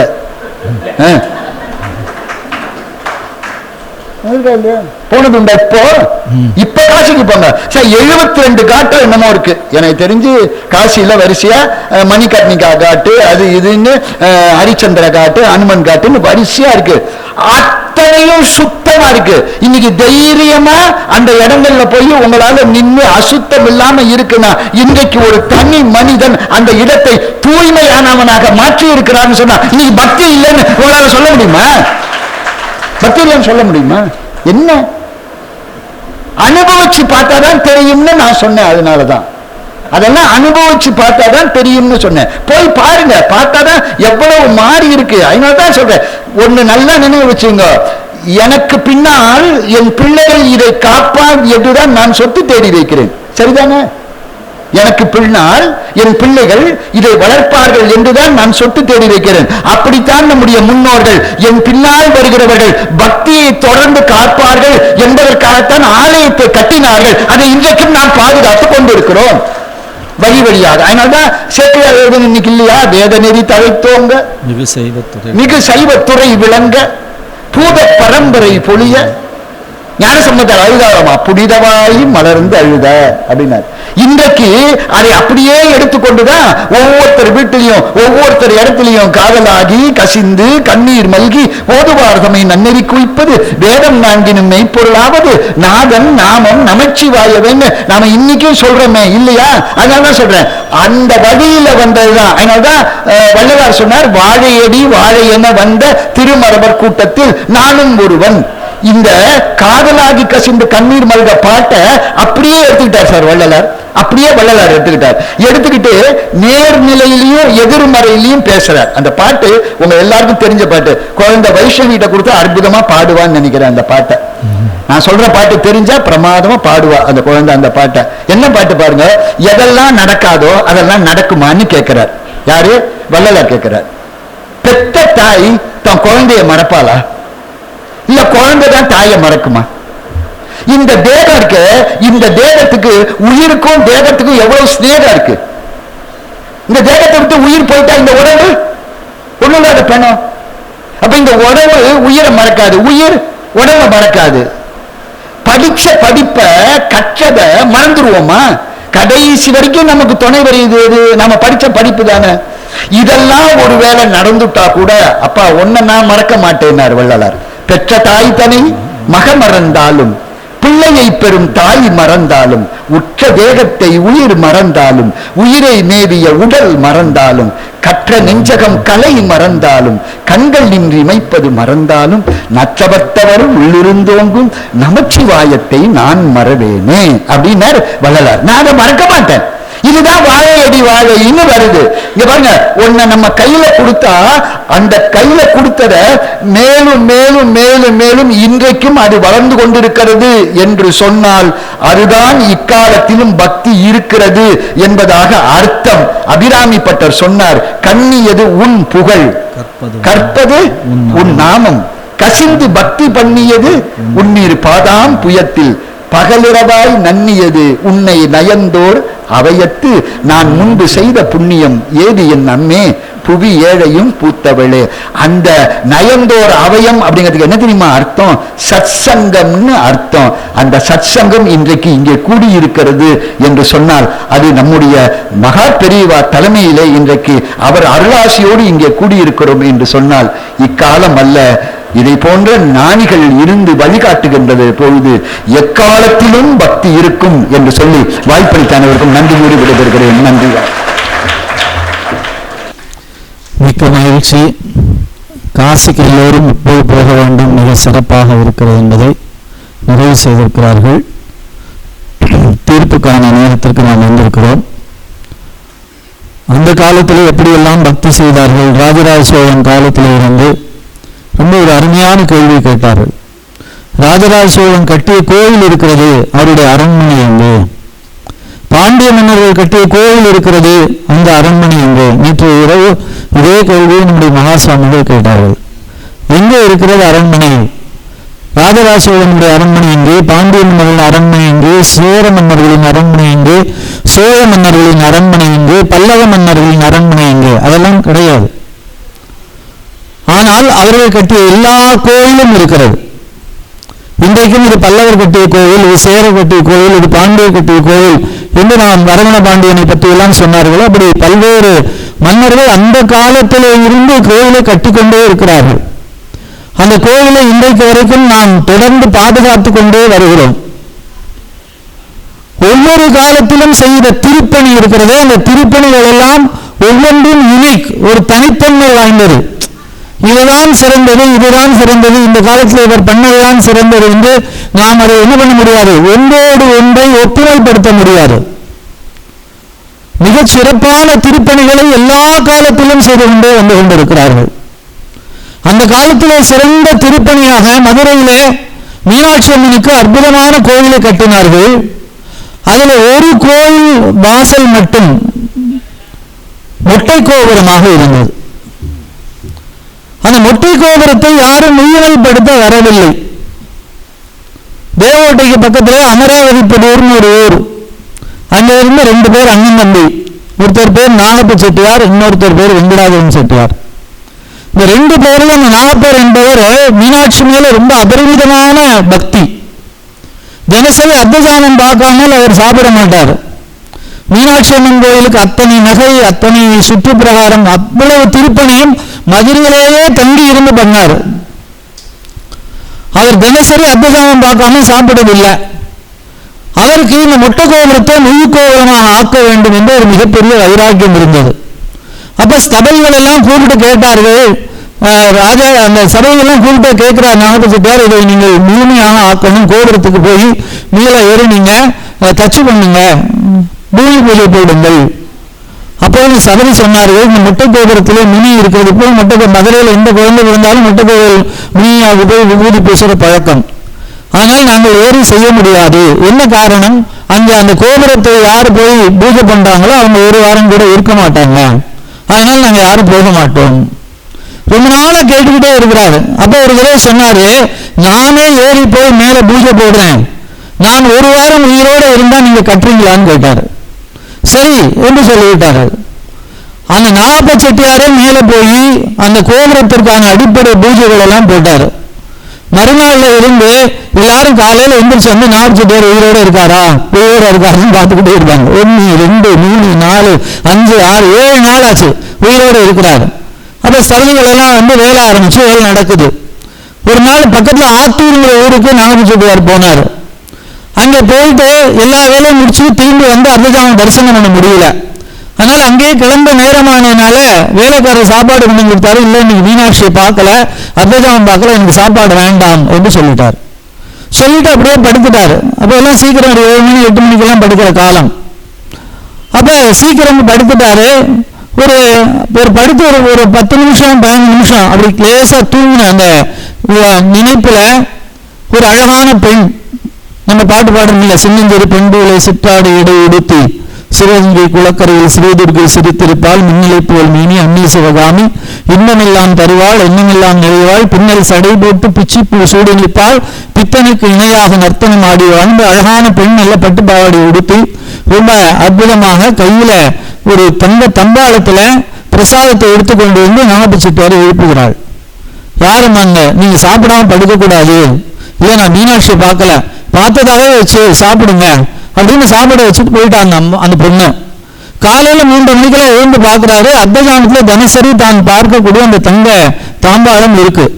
இவர் கொஞ்சம் லேசா ஞாபகம் வருது, ராத்திரி யாரோ ஒரு குழந்தை கொண்டு வந்து சாப்பாடு கொடுத்ததுன்னு. உடனே வண்டியை கட்டி கொண்டு வந்து மீனாட்சி கோயிலுக்கு நேரம் வர்றாரு. அர்த்தஜாமம் முடிஞ்சு காலையில திருப்பள்ளி எழுச்சிக்காக கோயிலை திறக்கிற போது பார்த்தா தங்க தம்பாளத்தை காணும். பரபரப்பா இருக்கு, இங்க காணும் தாம்பாளத்தை காணுமேனு. இவர் தம்பாளத்தை கையில எடுத்துக்கிட்டு வர்றாரு. கையில எடுத்துக்கொண்டு தம்பாளத்தோடு வருகிற போது எப்படி செட்டார் உங்களுக்கு தம்பாளம் வந்தது என்று கேட்டோம்னா, இல்ல ராத்திரி ஒரு குழந்தை கொண்டு வந்து கொடுத்தது. குழந்தை கொண்டு வந்து கொடுத்ததா அப்படின்னா அப்ப வந்தது யாருன்னு உங்களுக்கு தெரிஞ்சு வச்சு. சுருங்குமுறை கடிமலர் பூங்குழல் போற்றி உத்தரிய தொடித்தோல் போற்றி கரும்புரு சிலை போற்றி கவுனியர்க்கு பால் சிறந்த கலசம் போற்றி இரும்பு மனம் குழைத்தன்மை எடுத்தாண்ட அங்கையர்க்கு நிம்பிராட்டி அரும்பும் உள நகை போற்றி ஆரண நீபுரம் சிலம்பும் அடிகள் போற்றி போற்றி. அம்பாலே தேடி போயிருக்கிறா. பாண்டியனின் செல்வியவள் வேண்டும் வரம் தருவாள், ஆண்டவனின் தேவியவள் அழைத்தவுடன் வருவாள், தீண்டவரும் தீவினைகள் தீர்த்து நலம் புரிவாள், திருவடியில் தொழுவதற்கு இருவிழியில் தெரிவாள். யாரு போய் பார்க்கிறாள்? அம்பாளே நேரம் வந்தா சாப்பாடு கொடுத்தா. அப்ப அவர் உடம்பெல்லாம் நடுங்கி போச்சு. அன்னைக்கு ஒரு சவரம் பண்ணாரு, இந்த கோபுரம் கட்டி கும்பாபிஷேகம் பண்ற வரைக்கும் நான் இந்த மதுரையை விட்டு எல்லை தாண்ட மாட்டேன் இன்னும் சத்தியம் பண்ணார். அவருடைய மனைவி அமராவதியிலே காலமானார்கள், அது கூட அவர் போகல. இப்படி மொட்டை கோபுரத்தை முழுமையாக ஆக்கியதுனால அவருக்கு நாகப்ப பாண்டியன் செட்டியார் எடுத்துட்டாங்க. நாகப்பாண்டியன்னே பேர் வைத்து கவிஞர்கள் எழுதினார்கள். இது இந்த காலத்திலே நூற்றாண்டிலே நடந்தது. இப்படி திருப்பதி இந்த காலத்தில் ராஜராஜ சோழன் ராஜேந்திர சோழனில் இருந்து வரகுண பாண்டியன்ல இருந்து அபிஷேக பாண்டியன்ல இருந்து சேர சோழ மன்னர்கள் இருந்து எல்லாரும் பரம்பரையாக செய்து வந்த அந்த திருப்பணி இன்றைக்கு ஒரு அற்புதமான திருப்பணி விதைக்கப்பட்டிருக்கிறது. உங்களுக்கு எல்லாருக்கும் நல்லா தெரியும், 108 அடி உயர ராஜகோபுரம். சோழ மன்னன் அற்புதமாக தஞ்சாவூரில் செய்த அதே சீமையிலே அதே அற்புதமான பூமியிலே சோழ சக்கரவர்த்தியினுடைய கும்பாபிஷேகம் 5ஆம் தேதி பிப்ரவரி 5ஆம் தேதி நடந்தது. 7ஆம் தேதி தவ சக்கரவர்த்தியினுடைய கும்பாபிஷேகம் மிக சிறப்பாக நடந்தது. அங்கே 108 அடி உயர ராஜகோபுரம் அற்புதமாக இப்போது பூமி பூஜை போட்டு மிக சிறப்பாக வளர்ந்து கொண்டிருக்கிறது. சகடபுரத்தில் 2 முறை அந்த க்ஷேத்திரத்தை அடியிலே இருந்து முழுமையாக மிகச் சிறப்பாக மகனே அந்த மறுபடியும் கட்டினானா நம்ம யோசிக்கக்கூடிய அளவிற்கு அப்படி ஒரு சிறப்பான திருப்பணி. தாம்பரம் ஆலயத்தை கல்லிலே சமைத்து அழகான மண்டபம் ராஜகோபுரம் கட்டி அப்படி ஒரு திருப்பணி மிகச் சிறப்பாக. எல்லோரும் பயந்து ஒதுங்கி இருக்க காலம் வருமானம் நமக்கு தெரியாத போது அதுக்கு முன்னாடியே வரப்போகிறது என்பதை நமக்கு சொல்லாமல் சொல்லி பிப்ரவரி 7 கும்பாபிஷேகம் வச்சு நாம மண்டலாபிஷேகத்தை கூட 2 வருஷம் கழிச்சு நடத்தக்கூடிய அளவிற்கு அற்புதமாக மங்கள மாருதிக்கு மிகச்சிறந்த கும்பாபிஷேகம். அப்படி இன்றைக்கு இந்த அம்மா சொன்னாங்களே, இவங்களை நான் இப்பதான் முதல்ல பாக்குறேன். எங்க அம்மா பெரியவாளை தரிசனம் பண்ண பிறகு எங்க அப்பாவுக்கு வேலை கிடைச்சது அப்படின்னு நேரடியான அனுபவமாக சொன்னார்களே. அப்படி ஒரு மிகப்பெரிய திருப்பணியை இன்றைக்கும் செய்து மிக அற்புதமாக அங்கே 108 அடி உயர ராஜகோபுரத்தில் கும்பாபிஷேகம் பண்ணக்கூடிய பாக்கியத்தை நாமும் இருந்து பக்கத்திலே இருந்து அன்றைக்கும் வர்ணனை செய்து பார்க்கக்கூடிய பேற்றினை பெரியாரனுடைய திருவடிகளை வணங்கி நாம பார்க்க போகிறோம். அப்படிப்பட்ட ஒரு அற்புதம் நடக்க போகிறது. ஐயா சொன்ன மாதிரி இப்படி ஒரு சத்சங்கம், இப்படி ஒரு மகான், இப்படி ஒரு மிகப்பெரிய அருளாட்சி அந்த காலத்தில் நாம் இருக்கிறோம் என்று சொன்னால் அன்பில் கோபுரம், அருளில் கோபுரம், தவத்தில் கோபுரம், தர்மத்தில் கோபுரம், பண்டில் கோபுரம், பரிவில் கோபுரம், பாரெல்லாம் போற்றும் பதரியின் குருநாதர். எண்ணம் கோபுரம் எழிலாய் நின்றதாய் வண்ண கோபுரம் வான்வரை உயர்ந்ததே, துண்ணம் கோபுரம் ஸ்ரீமடம் கோபுரம் திசையெட்டும் தெரிந்ததே. கோலையம் காக்கும் குருவே கோபுரம் குளிர் சகடபுரத்தில் மரமெல்லாம் கோபுரம். சகடபுரத்தில் எவ்வளவு உயரமா மரம் இருக்குன்னு நமக்கு தெரியும். குவளையம் காக்கும் குருவே கோபுரம் குருவே கோபுரம் குளிர் சகடபுரத்தில் மரமெல்லாம் கோபுரம். அவனியில் தவமே கோபுரம் ஆனதால் அருமை ஸ்ரீ ராஜகோபுரம் வளர்கிறது. நவமாய் கோபுரம், நவம்னா புதியது, நவமாய் கோபுரம் செய்தார் குருநாதர், நம்பிக்கை கோபுரம் ஸ்ரீ கிருஷ்ணானந்தர். நம்பிக்கை கோபுரம் ஸ்ரீ கிருஷ்ணானந்தர் சிவமாய் சக்தியாய் என்றுமே நமக்கு அருள்பாலிக்கக்கூடிய சத்குருநாதர்கள் காலத்திலே நாம் வாழ்கிறோம் என்பதனாலே அந்த காலத்திலே பக்தி சிறந்து ஓங்கி வளர்ந்தது, சிறப்பாக இருந்தது. தாய் கூட ஆலயத்தில் மிக அற்புதமான விளக்கேற்றிய வரலாறு நமக்கு இருக்கிறது என்பதை போலவே இந்த காலத்திலும் நாம் ஒரு தவ சக்கரவர்த்தியுடைய அருளாட்சியிலே மிக அற்புதமான இந்த திருப்பணிகளை கண்டு கொண்டிருக்கக்கூடிய பேச்சினை பெற்றிருக்கிறோம் என்பதனாலே இக்காலத்திலும் பக்தியும் தொண்டும் சிறந்திருக்கிறது. இந்த அருமையான தீர்ப்பினை குருநாதர் திருவடிகளை வணங்கி சொல்லி இந்த நாளில் இந்த ஸ்ரீகாரியம் அவர்கள் இன்றைக்கு இங்கே ஊரில் போயிருக்கிறார். அவர் இருந்திருந்தால் இன்னும் அவரை போல ஒரு தங்கள் வாழ்க்கையே பரிபூரணமாக தியாகம் செய்த அந்த தம்பதிகள், அவர்களை வணங்கி ஸ்ரீகாரியம் மாதிரி யார் பண்ண முடியும்? அந்த தம்பதிகளை வணங்கி பெரியாருடைய திருவடிகளை வணங்கி மிக அருமையான இந்த நல்ல நாளிலே மிக அற்புதமான இந்த சத்சங்கத்திலே பெரியவா மேல் இருந்து கேட்டதுக்கு அவங்களுக்கு கோடி கோடி முறை நமஸ்காரத்தை சொல்லி மீண்டும் மீண்டும் அனைவருக்கும் நமஸ்காரத்தையும் பெரியவா திருவடிகளுக்கு நன்றியும் தெரிவித்து இந்த பக்தி எந்நாளும் நமக்கு வர வேண்டும், இந்த பக்தி எந்நாளும் சிறந்து எழுத வேண்டும் என்று பிரார்த்திப்போம். அனைவருக்கும் நன்றி, வணக்கம், திருச்சிற்றம்பலம். ஒரு 5 நிமிஷம் அப்படியே உட்கார்ந்துக்குங்க. தொடர்ந்து நன்றி அறிவிக்கு பிறகு பெரியவாருடைய பிக்ஷாவந்தனம் தீர்த்த பிரசாதம் நடக்கும். பெரியவார் நமஸ்காரம். ஹரே ராம ஹரே ராம ராம ராம ஹரே ஹரே, ஹரே கிருஷ்ண கிருஷ்ண கிருஷ்ண ஹரே ஹரே. மக்கள் தீர்ப்பே மகேசன் தீர்ப்பு. அருள்வாக்கு அபிராம சொல்ற அருள்வாக்கு ஒரு சீனிவாசனே சொல்லிட்டு அதுக்கு தீர்ப்புக்கு வேற வேலையே இல்லை. அதுதான் தீர்ப்பு. பழைய காலத்துல வந்து என்ன பொறுத்தவரை அந்த காலத்துலயும் இந்த காலத்துலயும் வந்து அந்த காலத்துல பவுண்டேஷன் மாதிரி பெரியவா தாத்தா பெரியவா என்ன சொல்லி இந்த சனாதன தர்மத்தை பத்தி சொல்லும் போது இப்படி எல்லாம் பண்ண பரம்பரை இப்படியா இருக்கு இப்படி வந்திருக்குன்னு அந்த காலத்துல சொன்னதான் இந்த காலத்துல நடந்துட்டு இருக்கு. அதே தான் மகாதிபதியும் சொல்லிட்டு இருக்கா. இதே தான் நானும் சொல்லிட்டு இருக்கேன். அந்த காலம் இந்த காலம் சேர்ந்து இருக்கும் போது அந்த காலத்து சொல்லுறது இந்த காலத்துல வந்து மக்கள் அந்த காலத்துல வந்து 40 கோடி மக்கள் வந்து 140 கோடி மக்கள் இருக்கா. இந்த காலத்துக்கு ஏற்ற மாதிரி நாம மாறுபட்டு நம்ம பண்பாட்டை மாற்றிட்டு பக்தியின் தொண்டு சேர்ந்து செஞ்சாதான் நல்லா இருக்கும்னு சொல்லி அவள் அனுபவி சொன்னா. அதே தான் நானும் சொல்லிட்டு இருக்கேன். எல்லாரும் வந்து கேட்டதுக்கு ரொம்ப சந்தோஷம். எங்களுக்கு பெரியவாள் அனுகிரகம் எல்லாருக்கும் இருக்கட்டும். இந்த ஓட்டா தேங்கிறது முடிவுரை இல்லை, அடுத்தது தொடக்கம் அப்படின்னு சொல்லிட்டு நீங்க வந்து எல்லாருக்கும் ரொம்ப தேங்க்ஸ் சொல்லிட்டு பெரியவாள் தீர்த்த தேவதா எல்லாம் வாங்கிட்டு போற மாதிரி கேட்டுக்கிறோம். ரொம்ப சந்தோஷம். நன்றி, வணக்கம்.